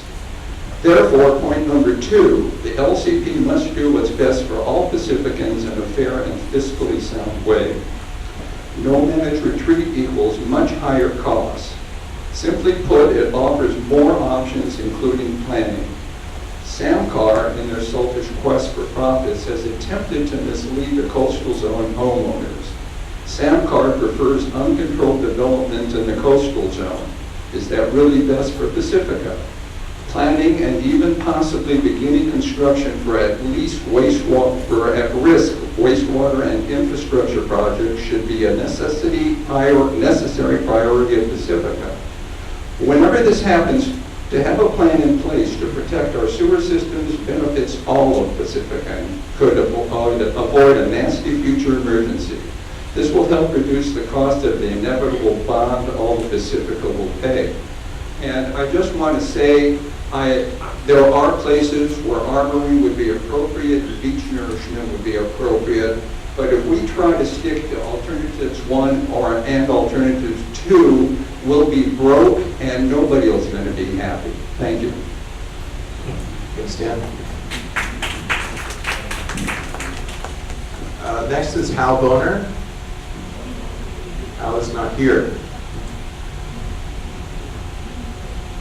Larry Bothan.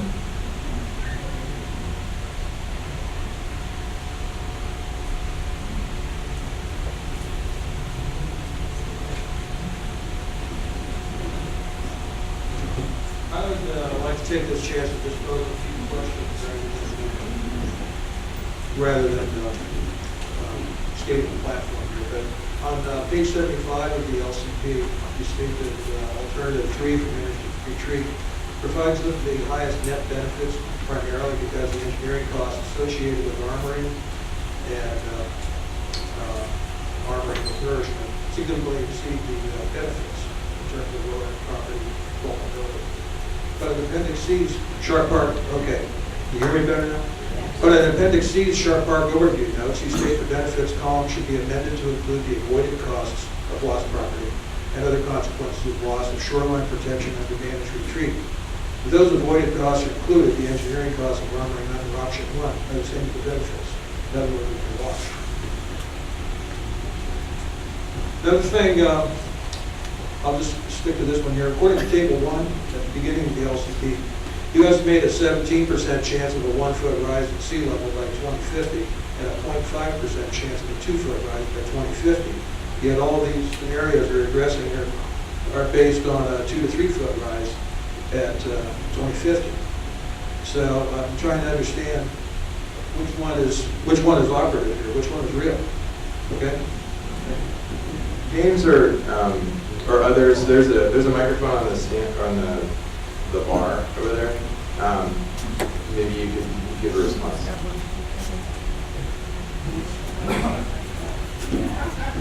Yeah, I'll start with the sea level rise. As we presented our adaptation actions, a lot of the actions hinge on a specific amount of sea level rise. And so while projections of sea level rise are uncertain, it's important and prudent for communities to anticipate an amount of sea level rise that would have potentially significant consequences. We're looking at the sea level rise projections that are provided by the California State guidance, and that's what's driven the selection of sea level rise amount that we've applied for this study.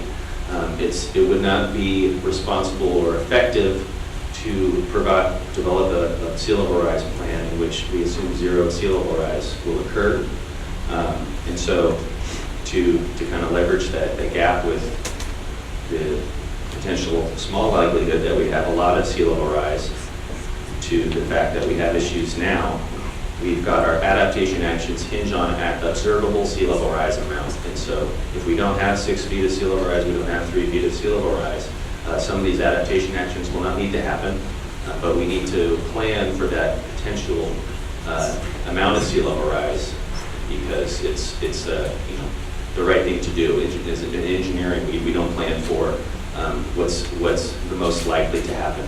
We have to plan for potential worst cases. That's why we have the systems like FEMA and floodplains and stuff. And so this is kind of the same concept here. We're looking at planning to make sure that we have everything, potentially figured out and what we may need to do if things get bad. So we've done the work and we understand what we need to do to protect ourselves or to adapt accordingly. And again, all the adaptation actions in the plan hinge on an actual amount of sea level rise. For flooding issues, and for erosion, it depends on historic erosion as well as the amount of sea level rise that occurs. So I hope that addresses the issue on sea level rise amount. Next, Tim Blanchard.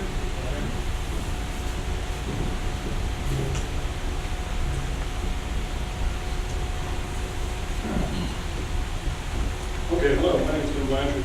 My concerns are I live in the Fairway Park neighborhood. I'm just curious, how many of you live west of Highway 1? Because it seems like to me, there's no consideration for the people west of Highway 1 under planned retreat. And that's my question.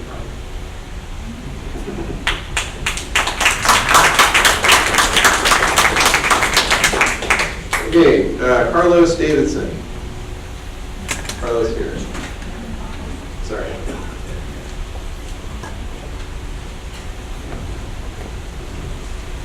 Hello, my name is Carlos Davidson. I live in Pacifica. I'm a professor of environmental studies at San Francisco State. I just want to encourage us to think about managed retreat in a reasonable, thoughtful sort of way. I think, unfortunately, the real estate industry has put out a number of falsehoods about managed retreat, equating managed retreat with giving up and letting the ocean take our town. And that's not the case at all. Managed retreat means long-term, smart, thoughtful planning. And taking it off the table, which is the suggestion I think of SAMCAR, that we shouldn't even consider it, is like telling a general, always go forward and never go backwards. And maybe that's good for the movies and it's macho, but it's not reasonable, it's not a winning strategy, and there are lots of bad consequences if you take that sort of attitude. So I hope we can come together as a town and think thoughtfully about what is the best way to proceed. And in some places, obviously armoring is going to be the best way to go. But in some other places, we may need to do managed retreat, particularly if the hundreds of millions of dollars that armoring and beach nourishment is going to cost is not available. And it's not looking fiscally, if you look nationally what's happening, that sort of money is going to be available. And we, as a small community, are probably last in line. The airport's going to get money long before we do. So we need to think about alternatives. So that's it. Thank you. Next is Cynthia Kaufman. I just wanted to say that I really respect this process a lot. I think you guys have done an incredible job with coming up with a fact-based, serious analysis and helping us think short-term and also long-term. And I just wanted to reiterate the thing that a couple of other people have said, which is a concern about SAMCAR, an outside agency that has spent about $500 million in the last couple of years spreading disinformation in this town and doing fear-mongering on a number of issues. And I'm very worried that they're sort of trying to make this into even like an election issue for November. Are you for managed retreat or are you against it? I think it's important to step back and say, let's let the science drive what we do. Let's plan for the worst case scenario and let's think well. And then the last point I just wanted to make was that we did manage retreat in this town in Lindemar, and it was incredibly successful and it got awards. And it helped make it so that right now there's less flooding in Lindemar because the beach was so very well designed. So being smart is a good idea.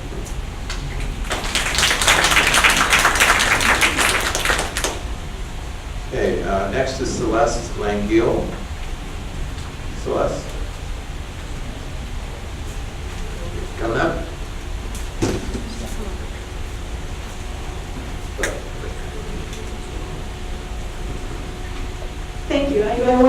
the city for this process. I think it's been really amazing, all the hard work that's been put in with not too many resources.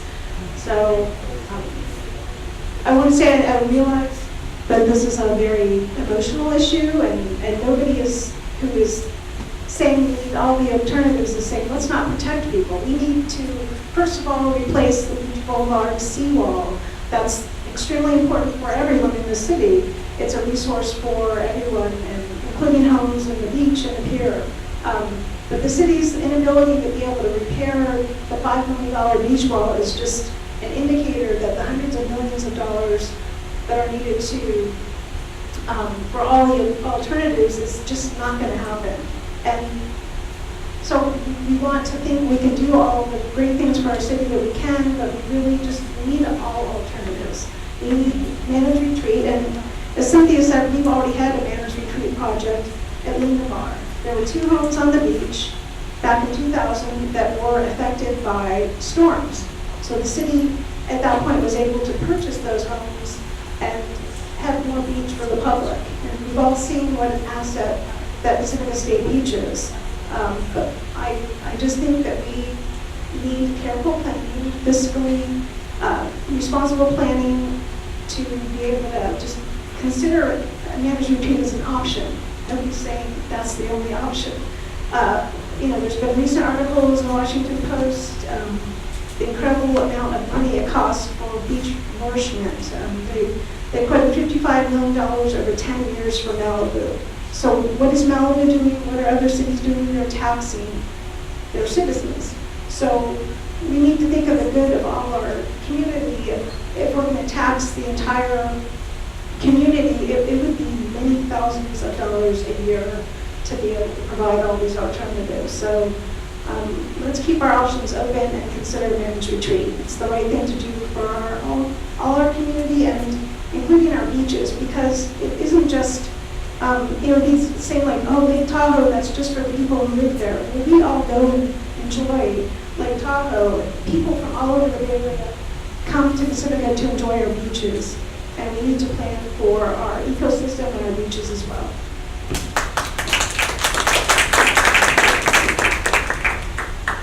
Okay, next is Kirsten Andrews-Schwinn. Is Kirsten here?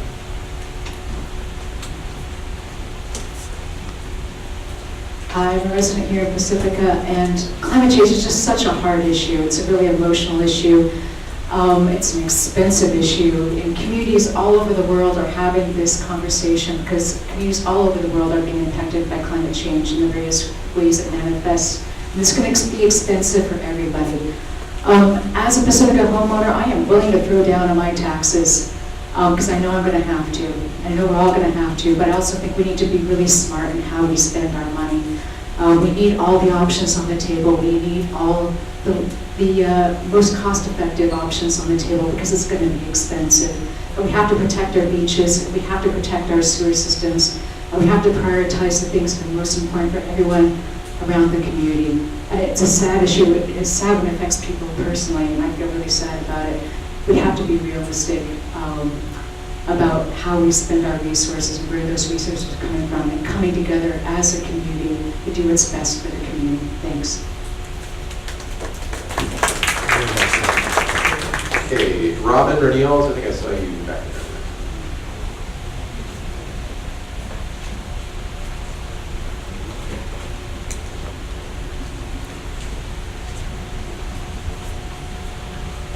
Hi, I'm a resident of West Shark Park and very affected by this. And again, can the people that live west of the highway within the coastal zone affected by this, can they raise their hands? Thank you.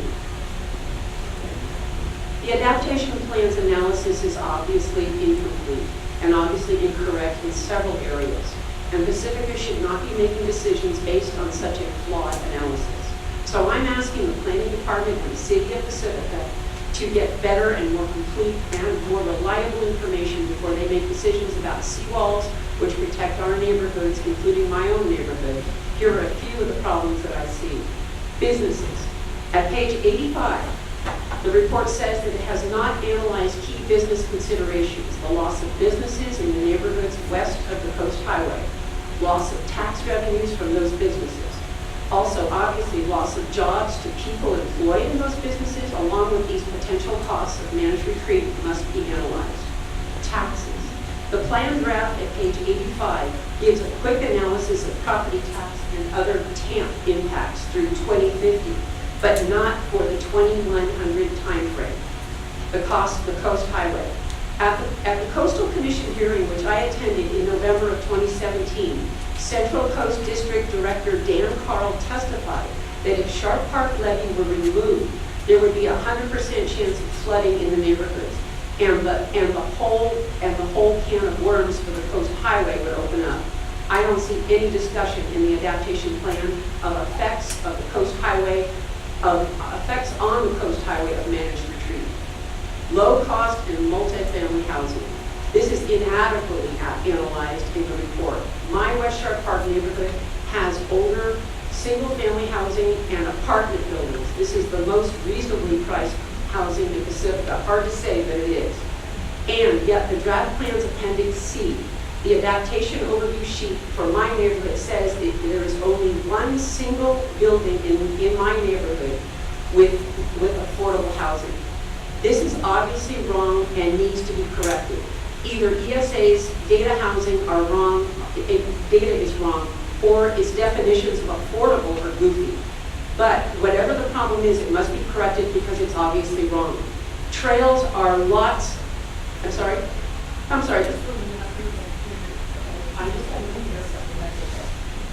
Trails are trails, regarding the trails. There are lots of trails, including the coastal trail between the pier and Maury Point, but the report places no value on the coastal trail or any of the trails.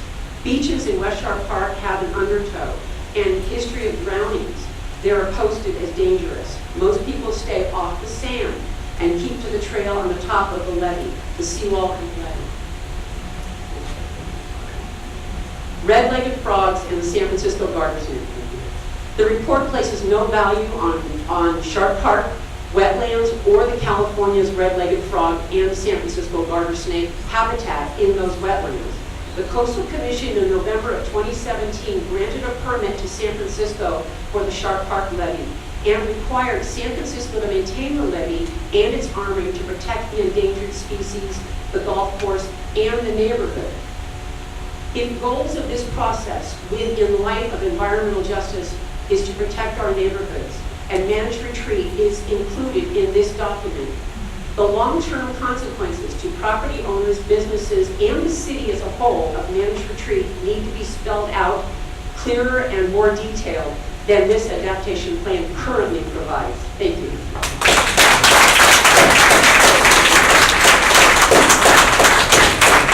Okay, next is Suzanne Moore.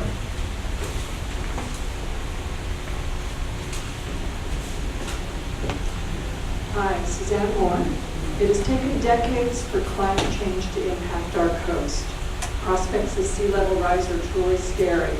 So we need our local coastal plan to be a tool which addresses all the known options to best prepare for future events. Leadership to me means bringing community together and expanding our understanding of complex issues. And I want to thank our City Council, especially Mayor John Keener, for facilitating this forum and creating public access to knowledgeable professionals. I also want to thank our city manager, who recently identified and corrected misinformation created by outside lobbyists, and that was sent to Pacifica homeowners as a homeowner alert. If leadership is uniting community and sharing knowledge, then dividing community and spreading misinformation is its antithesis. I challenge those running for City Council to distance themselves from these lobbyists, their misinformation, and their campaign contribution. It's unclear what the future holds, but I believe we can best prepare by unifying our community and expanding our knowledge. And that seems our best hope for future decision making.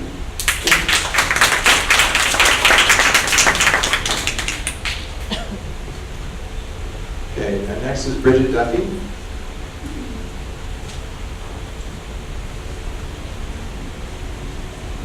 Hi. Okay, I have a question from a long time ago, and nobody's going to know what I'm talking about. which is why you should let people ask questions during the presentation. Agreed? Agreed. Maybe the next time you do a presentation, you'll allow questions, because my question was, you made an evaluation about property tax loss. Did you include the relocation of people? Because it sounded like you were just acting like all the businesses and all the people and all the residences were going to just disappear under the ocean. Because I'm pretty sure we don't have Macy's down on Palmetto. We don't have, Neiman Marcus out in the middle of the field at the golf course. We have a small community with small businesses. By the way, I know all the people down on Palmetto. None of them are doing that great. All of them could be relocated to, say, a new downtown in the Manor, somewhere that is not in a flood zone. It's not like there's something there that we have to build in that area. Not building in that area, diverging from a 40-year-old plan to have a downtown in a flood zone is a good idea. Drop at this point, in my opinion. I mean, we don't have to spend millions of dollars. This is going to raise everybody's taxes. We're already under threat, and everybody that lives here and that has been living here for generations of having to leave. We need more taxes like we need a hole in the head. Managed retreat should mean let Mother Nature do what Mother Nature does, and let us observe and carefully, intelligently, respectfully save what we need to save and move what we need to move. It's not going to cost millions of dollars, and I'm sorry, this presentation, I know a lot of people work a lot, but man hours are incredible. $300,000 I think we pay for these presentations. It's a lot of money. I don't think they're being as effective as they could be if we had more public involvement. Instead of doing this tedious presentation in public and putting people off to the end, how about record this tedious presentation? Everybody can watch it in their own convenience, and then we can come really talk about stuff. Because that's what we need to do as a town, talk about stuff. Together, not as enemies. We all live here. We have no place to go, and the ocean is rising. We should get on the same side. Thank you. Next is Tony Bellway. Tony?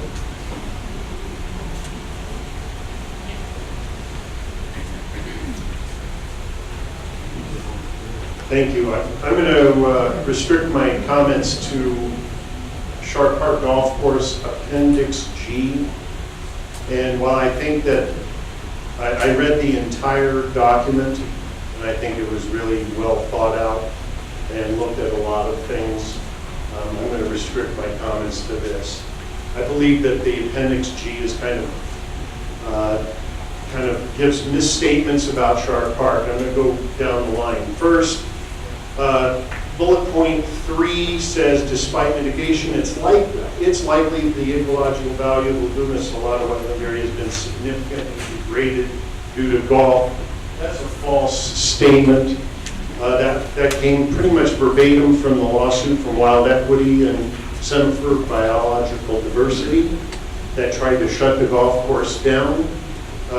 Judge Susan Ilston, when she stopped the lawsuit, said that experts on both sides will agree that the overall populations have increased, that last year was the biggest year for egg sacs ever, and that the plaintiffs have failed to meet their burden of proof showing any harm. Secondly, in bullet point 4, they talk about the poor ratings that the golf course gets for conditions. The conditions for golf courses are highly dependent on use of pesticides and water. Shark Park, in its wisdom, City of San Francisco has severely restricted use of pesticides for decades, which probably has a lot to do with why there are so many more frogs there. In addition, San Francisco has implemented restrictions on use of water, because even though the seas are rising, we're in a drought. Third, on table G1, there were 30,000 rounds of golf played at an average cost of $28 per round. That is exactly the price for a resident of San Francisco and a resident of Pacifica to play. That means all the rounds virtually are played by people who live here. Okay, my last comment is table sheet 2, which discusses the costs to maintain the golf course for the city of San Francisco, are absolutely irrelevant to the discussion of what it costs the city of Pacifica. In addition, it excludes $1 million a year generated from the sale of resident cards, and excludes the $500,000, includes the $500,000 of costs transferred to non-revenue producing programs such as elderly programs through revenue. Thank you. Kimberly Williams? Kimberly?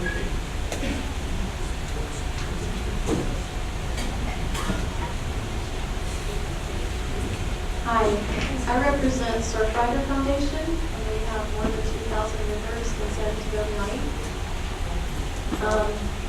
Many of them live and surf in Pacifica, and I just would like to emphasize the recreation aspect of all of this. Hard armament actually causes beach erosion, and I think the scientists here can back that up.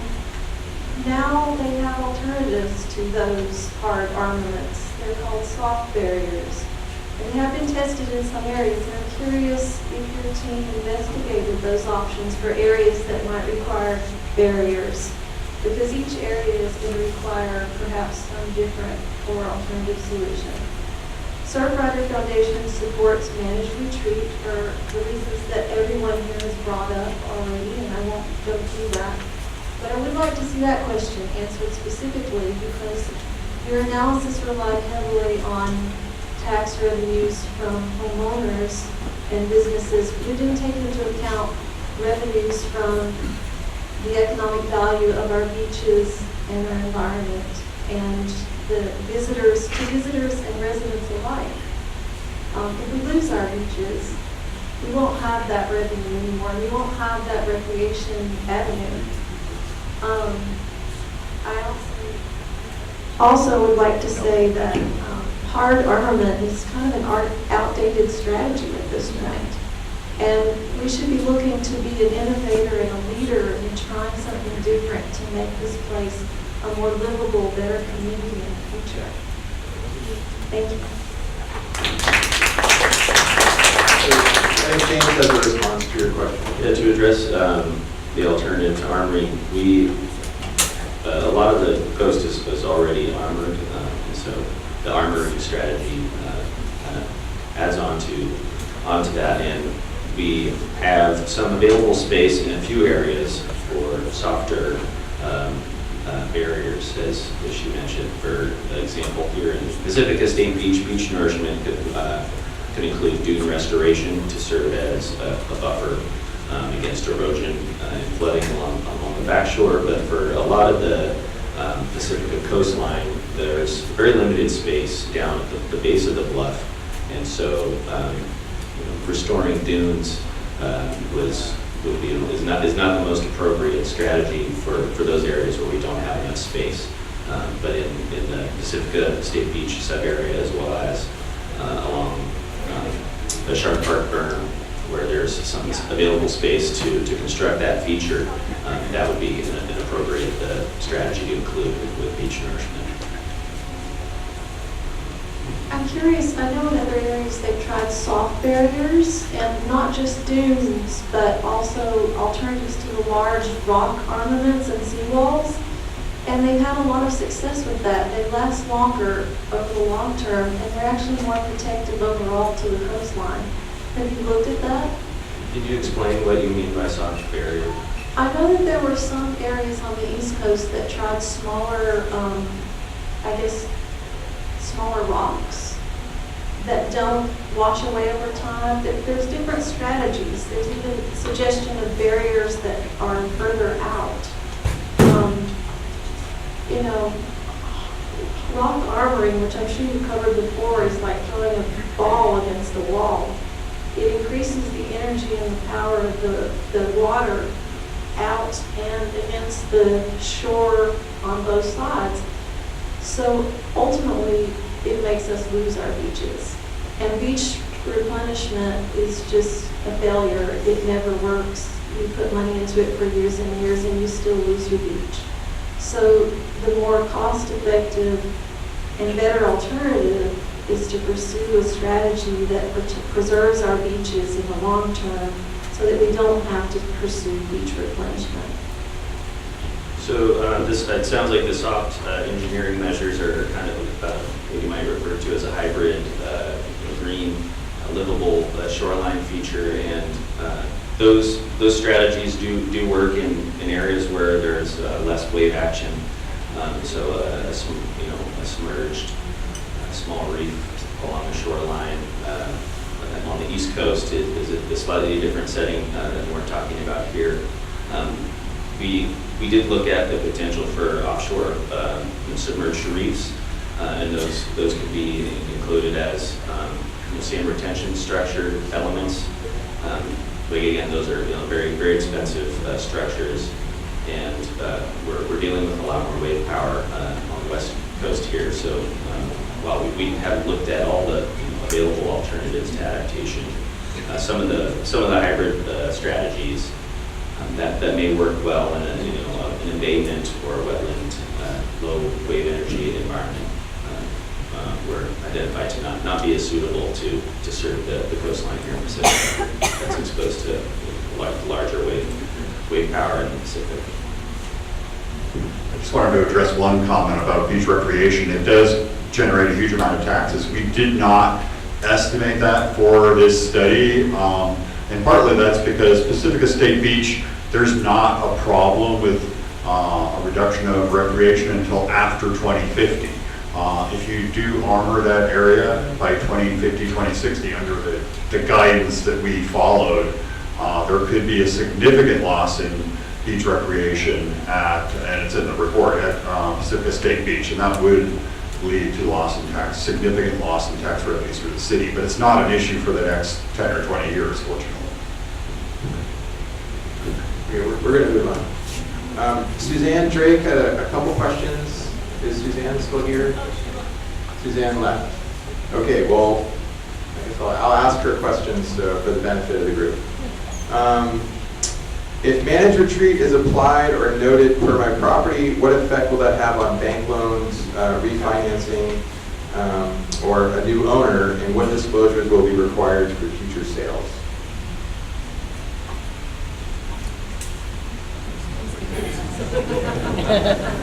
Not too fast. I don't think we have an answer for that at this point. Okay, can I just say something? Okay. One other question here. What's the likelihood of Beach Boulevard removal of seawall? Right now, that is not being planned for. It's being planned to be replaced. Thank you. The next question is from Patrick B. Patrick here? Yeah. Do you want me to ask your question, or do you want to ask it? Okay. So I'm a resident of Fairway Park. The Golden Gate National Recreation Area, as you may know, is a very vigorous stakeholder in that area. They put a lot of time, effort, and money into saving the red-legged frog and the San Francisco garter snake. I lived there my entire life. I don't necessarily believe what they've done has been very successful, but where are they today? Not here, are they? Anybody hazard a guess why? That's it. The next is Cindy Abbott.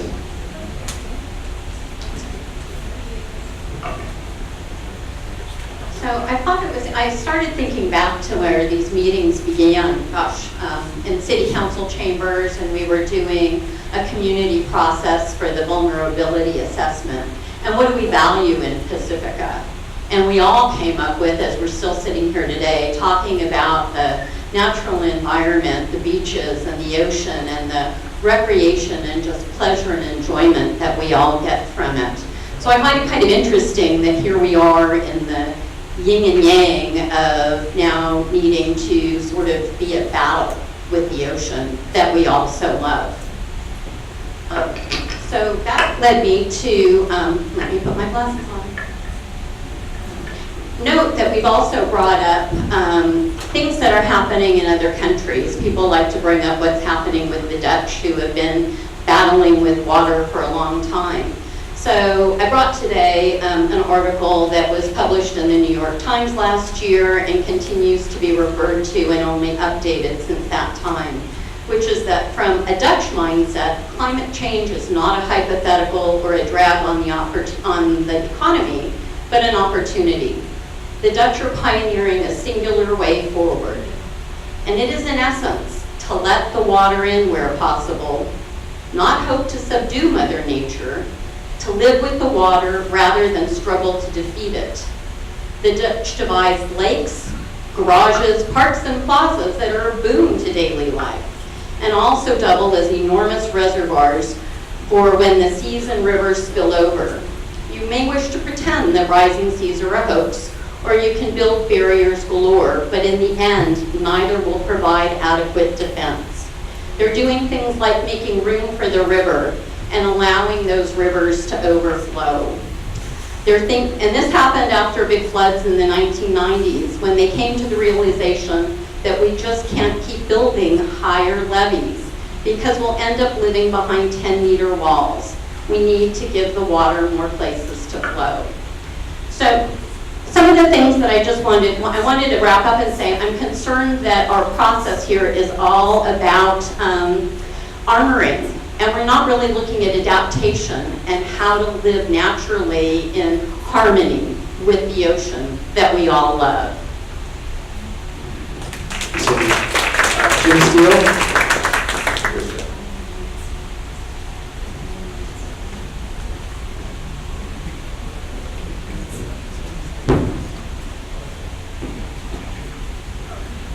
My name is Jim Steele. I'm one of the community working group members for sea level rise. I'm a past director of Sierra Nevada Field Campus, San Francisco State, and I do a few other things for San Pedro Park and the Watershed Coalition. I don't speak for any of those people, I speak for myself, but I was one of the people who, I wrote an op-ed in the Tribune 2 weeks ago, and I was one of the people who said we shouldn't surrender to managed retreat. And I'm not a real estate person, even though some of my best friends are. I don't know Sam Carr, but as I've got involved in this, I see there's them, us kind of mentality for other old political battles that I find myself stepping in every now and then. But just as much as people can accuse realtors of fear-mongering, I think some of the climate change exaggerations of 3 feet of sea level rise is equal fear-mongering. I want people to think of when the last coastal plan was adopted in 1980. Since then, there's been no sea level rise in San Francisco. In the Tribune article, I showed from 1980 to 2014, absolutely no sea level rise. So everything that we might be experiencing now has nothing to do with that. And to add 3 feet onto that is just adding too much fear and not having a rational solution that will encompass all of us. What I would say, there might come a point when managed retreat is the only thing we can do. So question I'll ask when I'm done with this is, when is that trigger point? Now, if we look at a century's worth of sea level rise at 2 millimeters a year, it takes 12 years to rise 1 inch. So we've had about 8 inches of rise over the last century. To rise 1 foot, like people are predicting by 2030, if it rose at 2 millimeters a year like it's done for a century, it would take 144 years to do. I don't think that's happening. So when do we have to worry about managed retreat? I think it's far off. And if What we're saying is we're protecting everybody's property, and we can take managed retreat off the table to show that that's what our dedication is, to protect property and businesses. And then when the trigger point happens, it's not just speculation, but we're actually seeing it happen, then we can start discussing how to engage in land retreat. But right now, I don't think it's something we should do. I think we should make sure we protect everybody's property. The question is, and I see, people say in 2050, when sea level rise is 2 feet, which if it was going at the last 30 years, that mean that would never happen. If it's the 2 millimeters, it would take 288 years to get to that level. When is your trigger point that says it's rising where 2 feet, 3 feet, where we have to now consider managed retreat? I know, but let's let our folks answer this question. You're welcome to ask the question. James, you want to answer? Yes, if you would allow me to please respond, I would be happy to. The amount of sea level rise, like I already said, we have our adaptation strategies based on the actual observable amount of sea level rise, whether it's 1 foot to take action against wave overtopping or 2 feet to start planning to protect flooding in a certain area. So it's based on observable sea level rise amount. And we created this adaptation plan using state guidance for the projected amount of sea level rise, like I already said, to properly plan for we're not planning for the best scenario where sea level goes down. We're planning for the potential sea level rise that goes up, and that's based on a lot of science and a lot of climate modeling. It's increasingly updated, and so as we here are in a situation where sea level rise is being updated, it's going to continue to change as we understand more about climate science and to get those modeling projections. And so actions are hinged on the amount of sea level rise that occurs, and that's enumerated in the report. And there's a table in the report, table 2, that lists the amount of sea level rise that would necessitate certain actions along the coastline. We have a situation in some parts of Pacifica where we're retreating in an emergency fashion, and so it's prudent to understand the full costs of what managed retreat looks like. We're not recommending that everyone retreat right now, but it's important as planners and engineers to make sure that we're prepared for possible bad scenarios. And so we're looking at what the costs are, and we're using sea level rise projection that is provided by the state in order to plan for that potential sea level rise scenario. But that sea level rise scenario will not dictate what happens in time. We will be taking action based on the observable change, the amount of erosion that occurs and the amount of flooding that occurs and the amount of sea level rise that occurs, so that as the actual sea level rise changes, we can change in our adaptation actions. What I'm saying is, if he says there's no sea level rise, what are your figures on if this man But we're going to go to the queue now. Bridget, stop. Please sit down. Stop. Please sit down. We're going to get to our queue. I need you to respect the ground rules of the workshop. Look, please sit down. It's a pertinent question. You can act like I'm being crazy, but this is a pertinent question.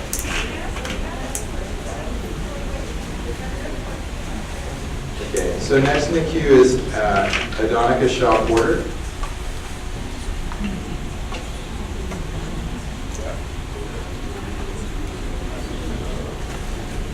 Hello, so I'm here as a Pacifica resident, but then also as somebody who actually has young children living here in the community. I've got 3 kids under the age of 10, and so when I see these really big numbers, I start to get a little queasy because these are some of the costs that I'm passing along to my children. Certainly, I don't want to beat a dead horse because there have been so many different amazing key points, I think, even though they've been on very extreme or different ends of the spectrum that have been presented here today. I would only encourage us just as a community to understand that while everything may not get into this report, the fact is the last one that we passed was in 1980. And so my hope is that we can try to, at least in a somewhat orderly fashion here, is to kind of come to some kind of agreement with at least a good portion of what each of us are putting forth, because obviously we don't want anybody to not be represented in the plan. But we're going on 20 years.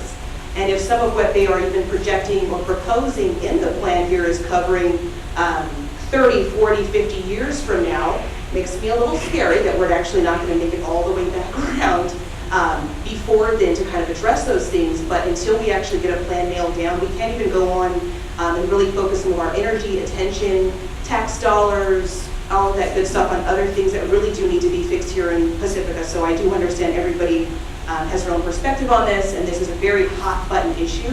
But my hope is that we can kind of come to some kind of agreement that does not require us to hurt one another or take each other out in the parking lot. That's in the best interest not only of just ourselves, but for our little ones that are growing up here. That's all. Next is Allison West. That is a question.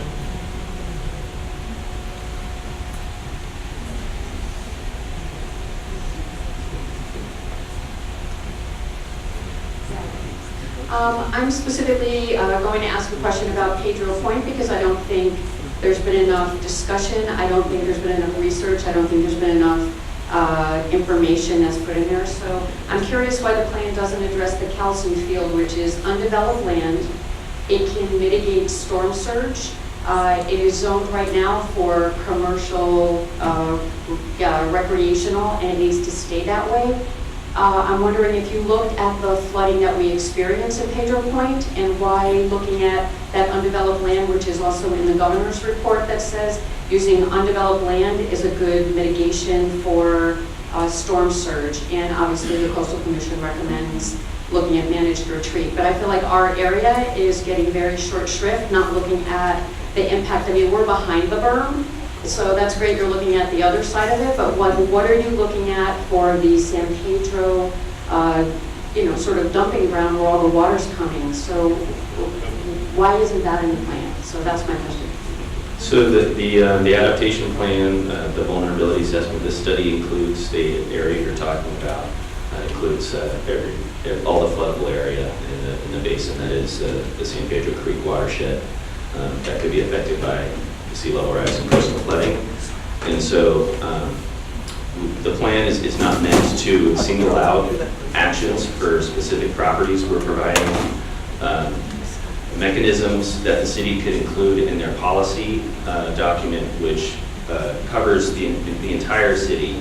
And so we're looking at means that can, individual measures that can be used. And so we have included it for that sub-area, the transfer of development credits, as a measure that can be used to avoid impacts to development by relocating or transferring where the development occurs. And so while we don't specify a specific, we're not creating a report to specify actions on an individual parcel level. And so that's why the names of properties are not included, but the area is included in the plan. And for that area, in the Pedro Point area, we have recommended a land use measure that addresses your concern. But I don't think it addresses the mitigation of that. But I don't think it addresses the mitigation that we have federally, it's wetlands there, it floods all the time. So I feel like it isn't addressed in there. And I get you're not putting specific parcels in there, but it's the biggest area where we flood. So like, it's really the only place that we're, for the most part, talking about for those of us who live in Pedro Point. So I'm not sure why that's not recognized in the plan, that things are already designated and significant mitigation measures can be taken there. So are you saying that we have to deal with that in the policy? Is that the way that works?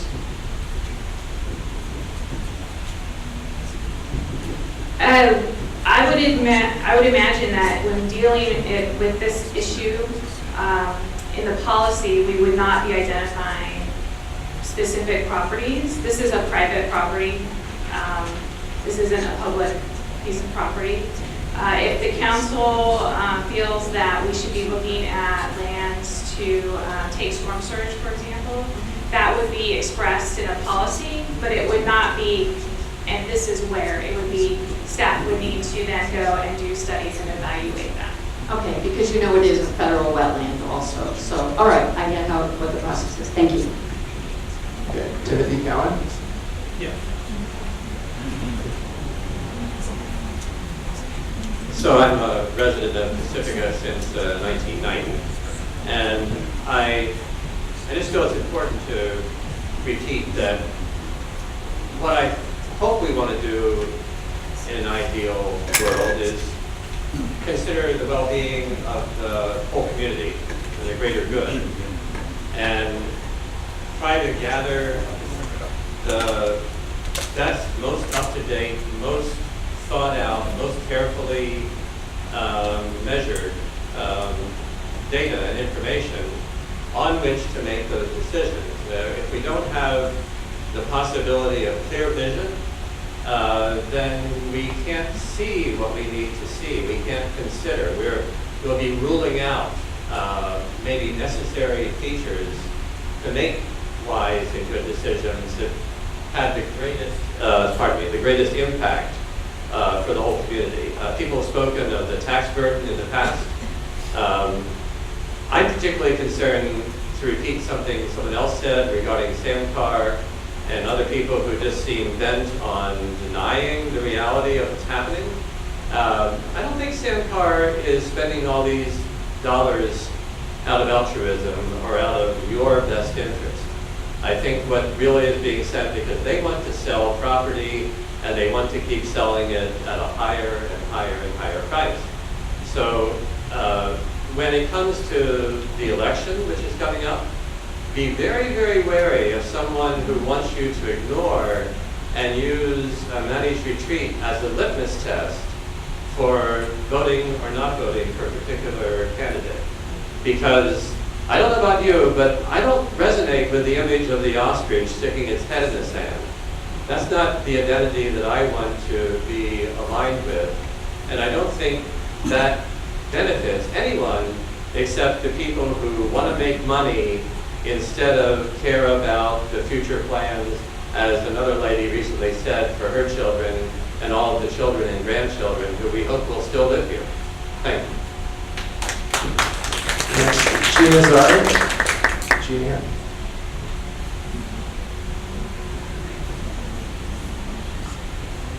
Hi.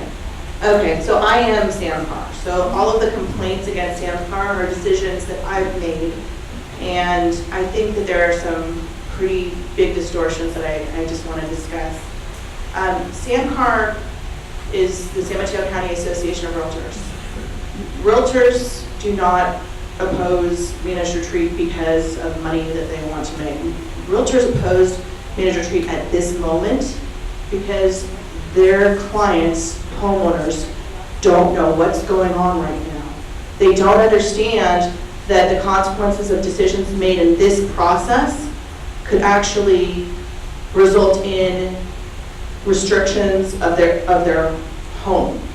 And while we appreciate this process, and like I said at the last meeting, I think it's critical because planning is critical and realtors value that because we have disclosures and all of that was brought up.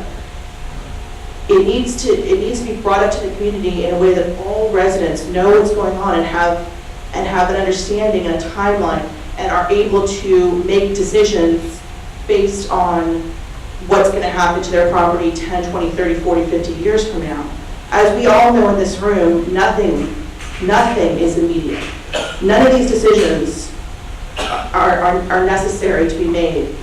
Managed retreat is not critical at this moment. It might be critical in 50 years. I cannot tell you whether it is or not. But it's not critical now. What's critical now is that people, your community, your neighbors know what's going on. They know what's going to happen to their house. They know what's going to happen you know, if the seawall is taken out. Managed retreat, by the way, is not voluntary. Managed retreat includes removing seawalls. It includes, this is what it includes. It includes removing seawalls.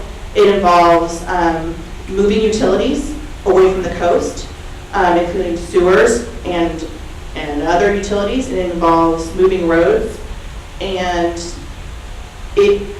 although there can be programs that could potentially be voluntary, such as like a voluntary program that somebody enters into to recoup some costs if they voluntarily give up their home, that type of thing is voluntary, but managed retreat itself is not voluntary. If I have a home on Beach Boulevard and I say, okay, you can take the seawall out, what is my neighbor, is it voluntary for him?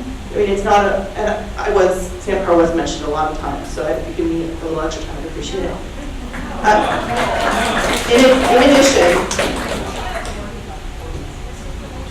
In addition, there's a group of people that you heard that are constantly attacking Sam Carr.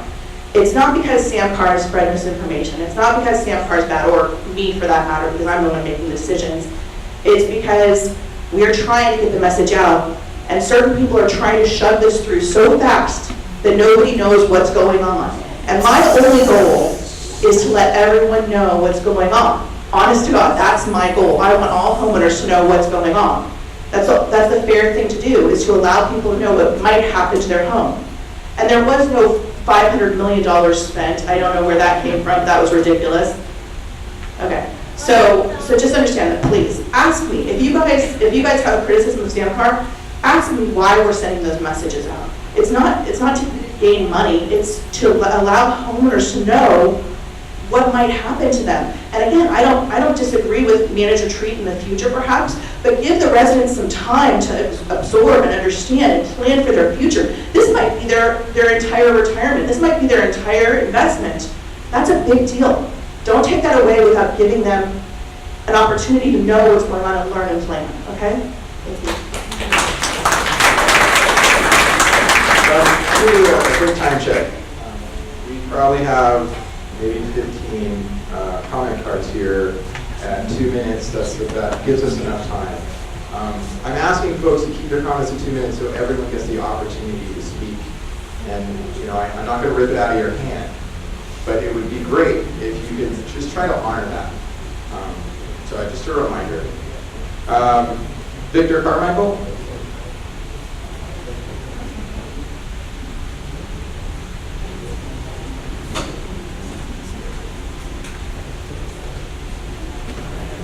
Okay, first of all, I have to respond to the Sam Carr lady for a second.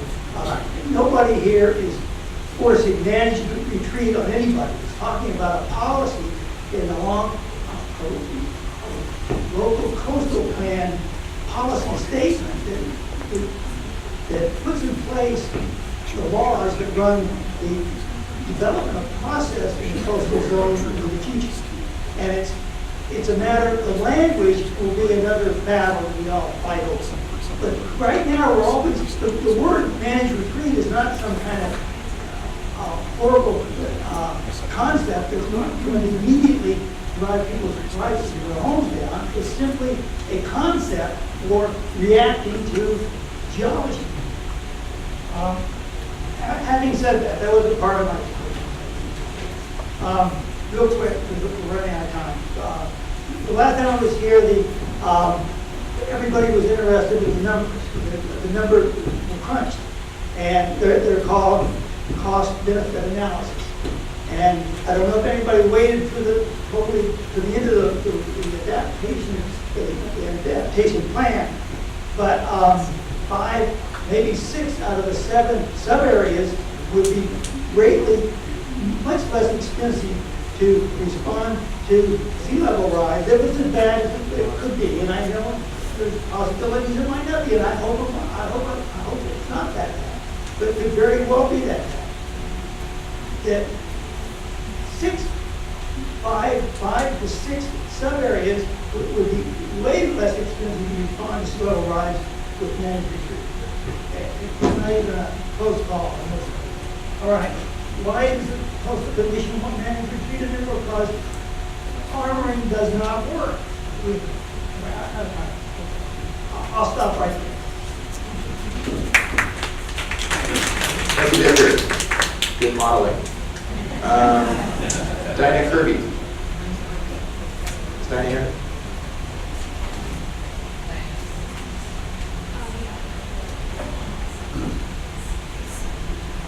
Okay, thank you. Dinah Burby. I just wanted to say that it really distresses me when outside or even local people are trying to divide us through what I think is really a false dichotomy.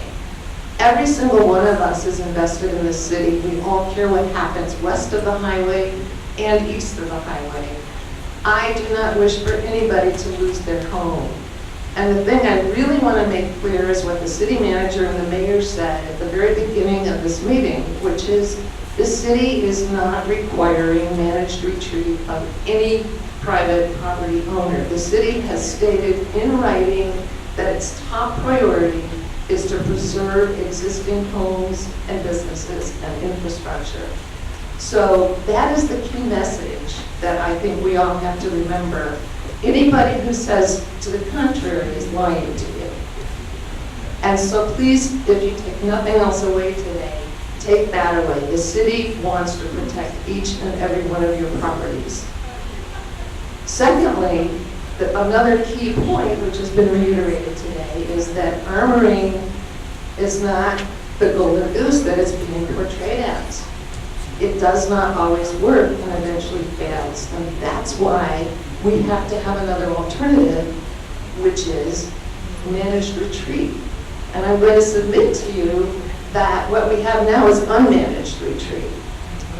It's almost, to me, a red herring to talk about whether sea level rise is going to be 1 feet or 2 feet. The fact is we have existing and accelerating erosion from the bluff tops and from underneath. We have sinkholes. We are losing our coastline. It's happening now, and we have to deal with it now. We have to consider every option, what's best for every neighborhood. But managed retreat is being given, it's being demonized unfairly and inaccurately, and that's the key thing I think we all need to take away. Thank you. Mercedes Eid? I'll pass. You'll pass.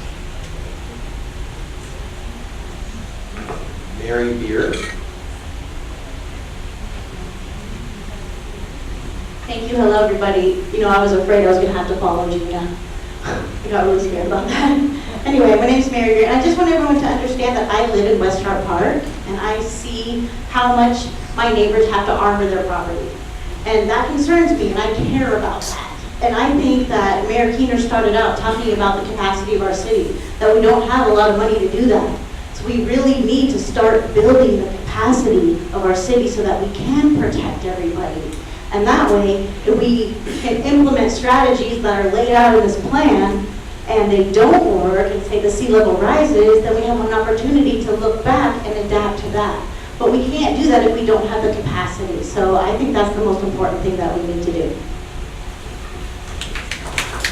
Ben Toria has a question. Is Ben here? Okay, I'm going to ask his question for him. Please explain transfer development credits and realignment of Palmetto. What does this mean, and what does this mean for property owners? I can explain how it plays out in our alternatives analysis. And what transfer development credits would entail is transferring the development rights from an existing property on the bluff or an athletic area to another area in Pacifica that is not exposed to the types of hazards we're talking about in this study. So instead of building a home on a piece of land that exists on the top of the bluff, we can avoid potential impacts to that constructed home by transferring those development credits elsewhere and building it elsewhere. And so we can then allow the natural bluff processes to occur and that bluff erosion to happen without jeopardizing a structure that might otherwise be built there. So that's a land use measure to redirect development away from hazardous areas. Realigning Palmetto Avenue, like I said in the presentation, it, we can't remove the road because that community relies on that road for access to the rest of Pacifica. And so realigning that would entail to basically reconstruct the road in a more landward direction to delay impacts to that road from erosion of the bluff. And this study doesn't get into the fine detail of planning that out specifically. This is a planning level document, so a study would need to be done on the feasibility of realigning that road if it was to be pursued as an alternative. Dan Nicholas has a few questions. I'll let you ask them, Dan.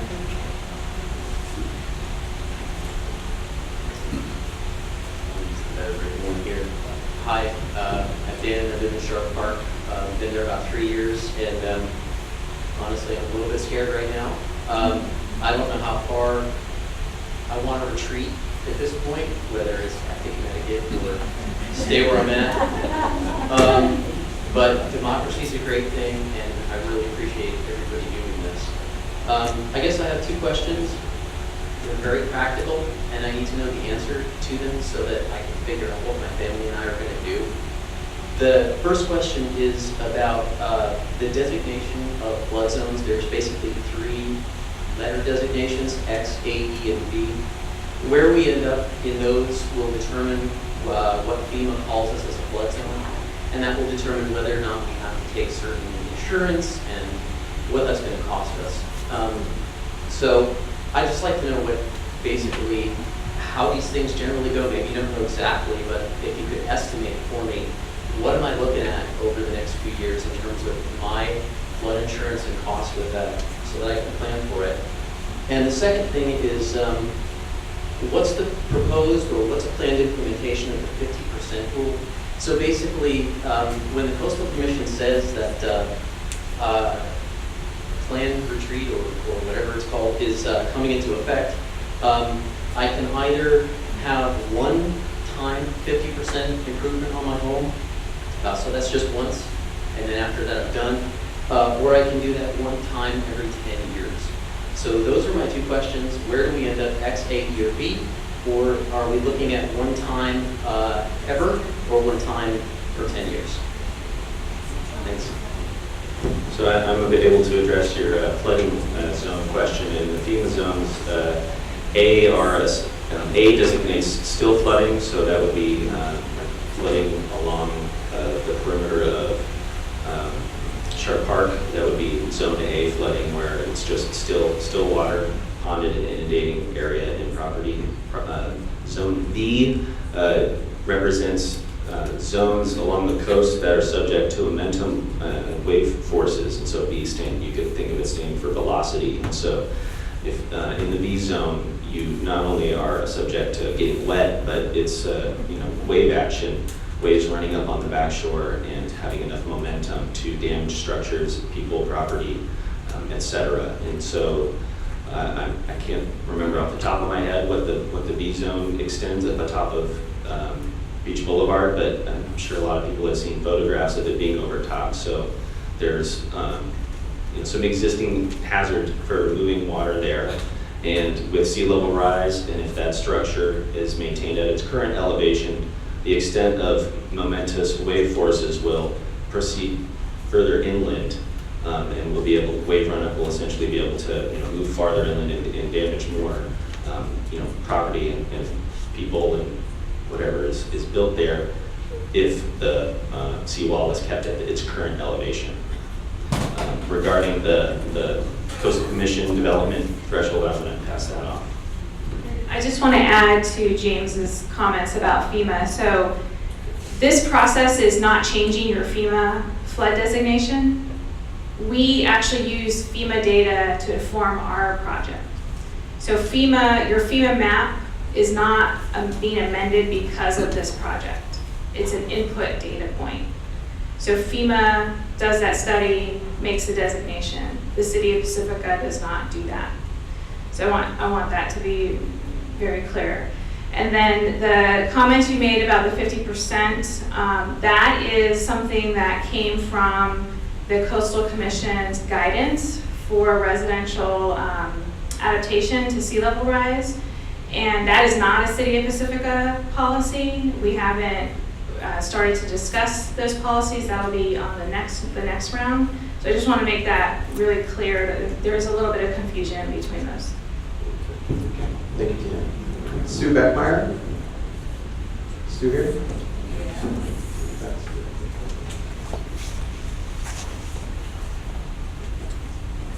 Thanks very much. Hello. So I'm hearing an awful lot about up and down, if you put in now and later, and the impact of decisions that are going regarding conditions that are going to affect us 50 years from now, 100 years from now. And I understand that we do need to plan, we do. But what I also understand is that what we put into a plan now affects people's homes and businesses today, now. So even if we're not implementing the plan, or the plan is a possible, maybe in 50 years we'll need to do this kind of plan, there are going to be impacts for people in terms of insurance costs, in terms of the need to obtain financing when they want to sell their home and someone else wants to purchase it. So my concern is that if we're not sure we're going to implement a plan, that we're very, very careful and circumspect about what we include in the plan. Once the plan is written, it is the governing document. So by including speculative, undefined, open-ended possibilities in our local coastal plan, that, in my view, is what's causing people to panic.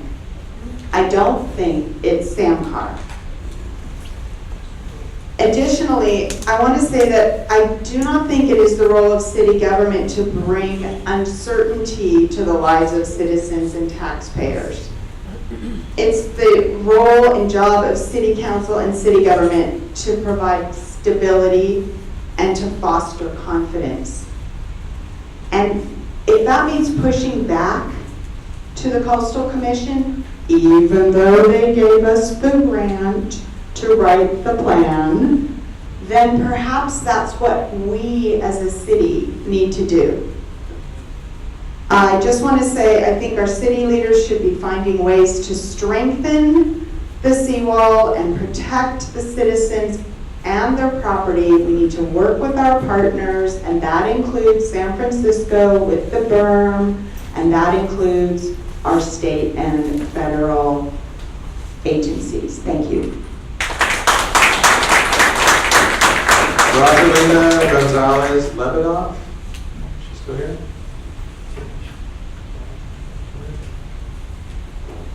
Mike Andrew Schwind. Is it okay if I just ask your question?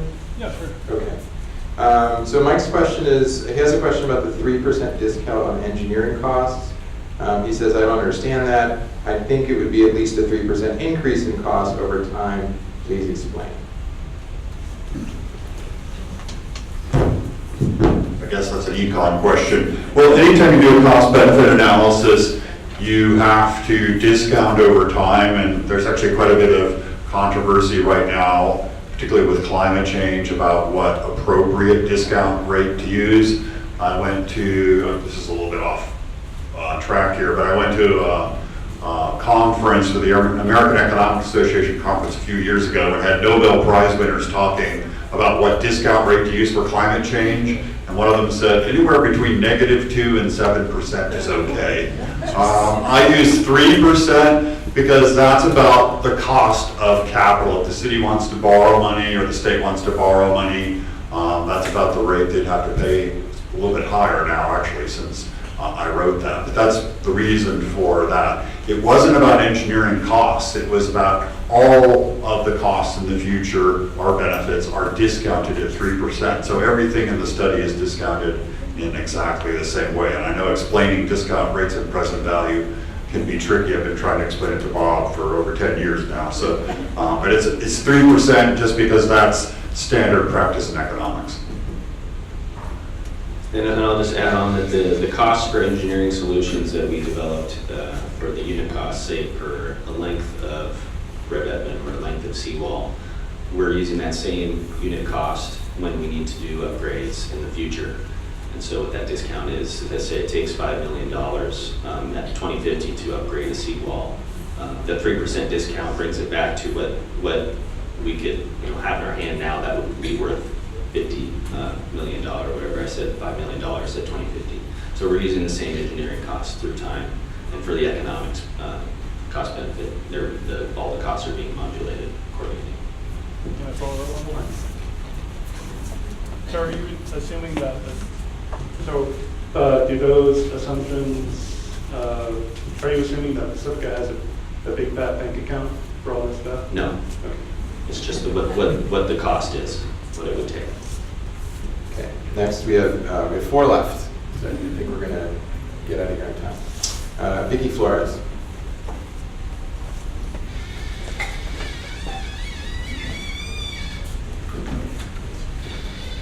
So I'm here as a long-term 50-year resident of Pacifica, one of those that lives west of Highway 1. And I hear a lot of things about Sam Carr's doing this and Sam Carr's doing that. Make no mistake about it, people that live west of Highway 1 have a brain. We understand what the risks are. It's not Sam Carr driving us. We know what's going on. We're closer to it than anybody else. So don't just assume that Sam Carr is running around waving flags and we're all panicking. That's not the case. We've seen this erosion over years and years. We've invested a lot of money in our property. Some of us have grown up in that same property, and we'd like to keep it. We understand that the ocean is going to rise. We all do. We don't know when, we don't know how much. These reports are nice, but they're at best a guess. But we'd like to protect what we've invested in, and in some cases, keep it for our children. So I just want to make it clear that, Sam Carr is providing information, but by no doubt are they running the show. We are intelligent west of Highway 1, just so I just want to make that very clear. We're not panicking, okay? But one question was asked to the city, what happens to our values? What happens when we want to refinance? Yes. What happens when we want to sell our property? What was the answer that you just heard? We don't have an answer for that. That's a problem for homeowners that have been here a long time. There's no answer. So if Sam Carr is giving us information, thank you. But we can still make our own decisions. So let's be clear. We are intelligent this side of Highway 1, okay? Thanks. Cynthia Knowles. Cynthia?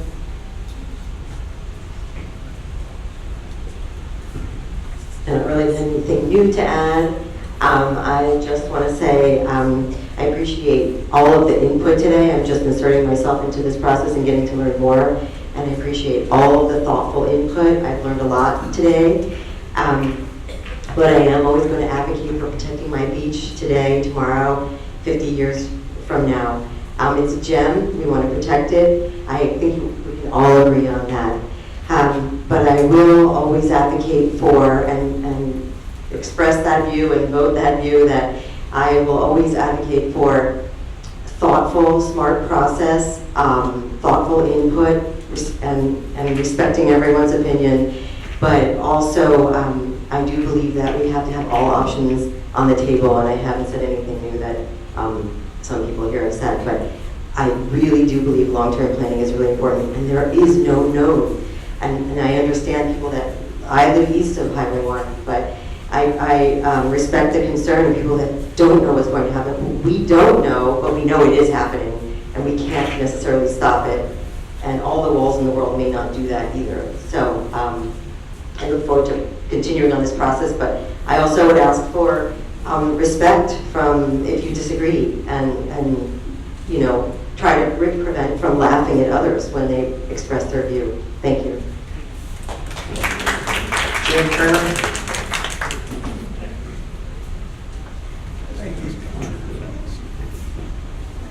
I wish I'd been able to ask this earlier, but I didn't sit in my card. I hope it will serve to clarify some confusion in a number of questions. This final draft seems to be a hybrid. Table 2 gives triggers, and adaptation options depend only upon the changes whenever they occur. A certain sea level rise triggers a certain action. But the cost-benefit section assumes specific medium, the cost-benefit section includes time horizons of 2018, 2050, 2100. This is because of specifics in the assumption of the sea level rise, which was chosen to be the medium/high rate of sea level rise 6 feet by 2100. That put the time frame for the economic analysis. I wanted to ask, it seems to defeat the purpose of trigger-based planning, given the uncertainty of this time horizon. Sorry, gosh. It seems to defeat the purpose of trigger-based planning to use these time horizons, but it says in the report that this is because it's required by the cost-benefit analysis. So I'm going to ask Phil to please explain why the cost-benefit analysis requires summing over time and therefore sort of counters the intent of the trigger-based scenarios.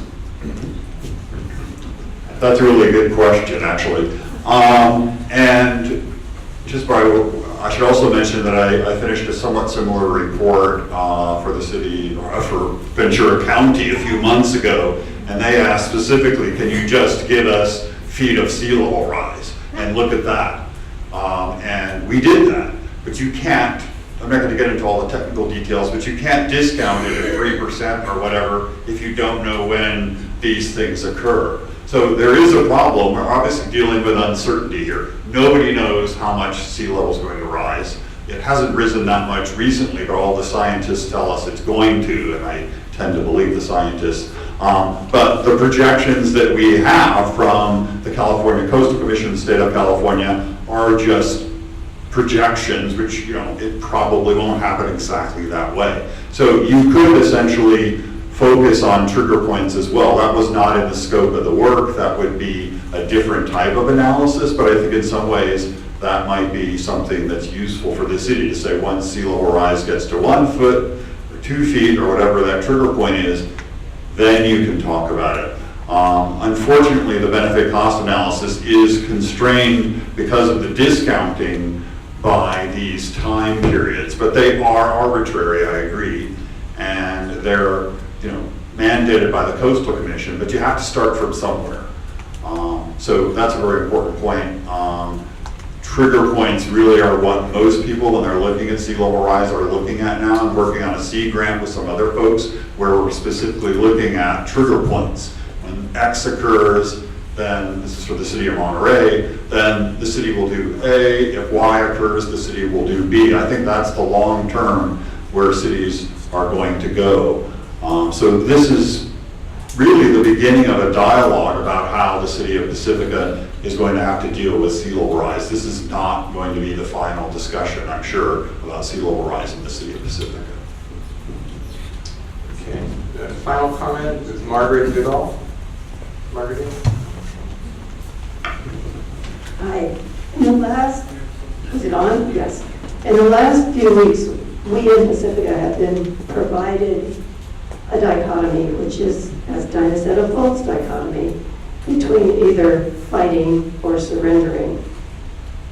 In order to keep Pacifica vibrant and to keep Pacifica resilient and to keep Pacifica sustainable, we need to look at the costs, which are dramatically different from alternative one, which is armoring, kind of indefinitely, and managed retreat. About 4 or 5 times as costly to continue armoring. How is that going to provide a resilient future for Pacifica? How is that going to be sustainable for all of our taxes? I think all of us need to look at those particular questions because we all share a love for this community. We want to keep our options open.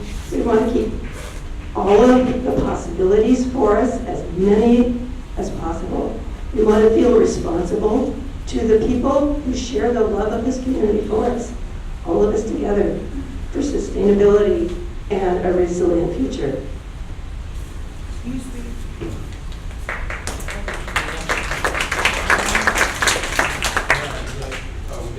Okay, well, why don't you make your comment now?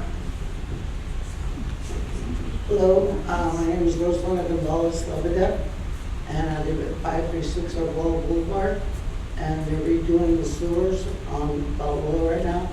They're ready to finish Anza, and they're gonna do Cervantes and DeSolo, and hopefully that's gonna stop the flooding in Lower Lindenmont.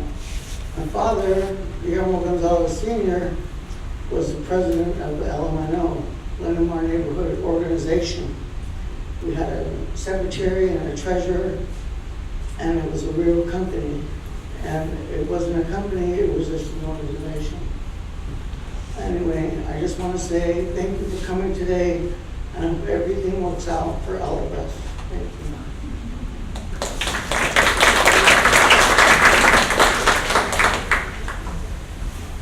you. Okay.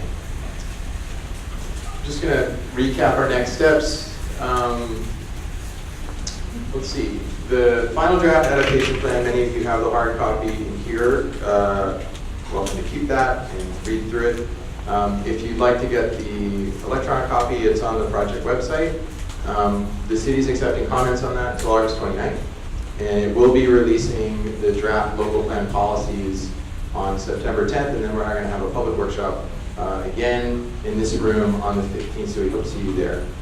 So those are our next steps. And before we go, I just want to thank everyone for coming today. I know it's a Saturday. There are lots of other things you could be doing, and I think it's important that you are here.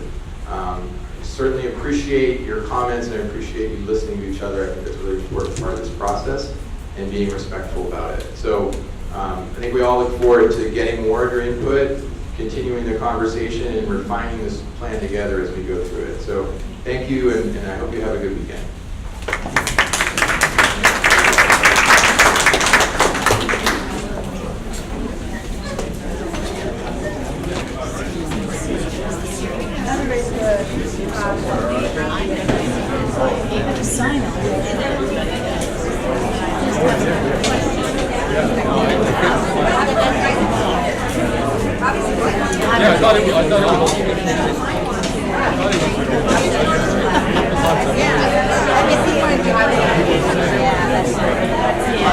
Well, I'll see if you can. Yeah, we're gonna go right over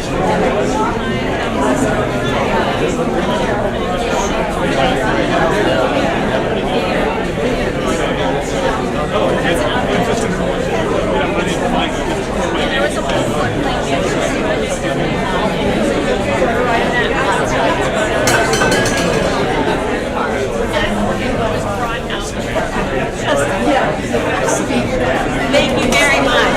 I know that was not an easy meeting to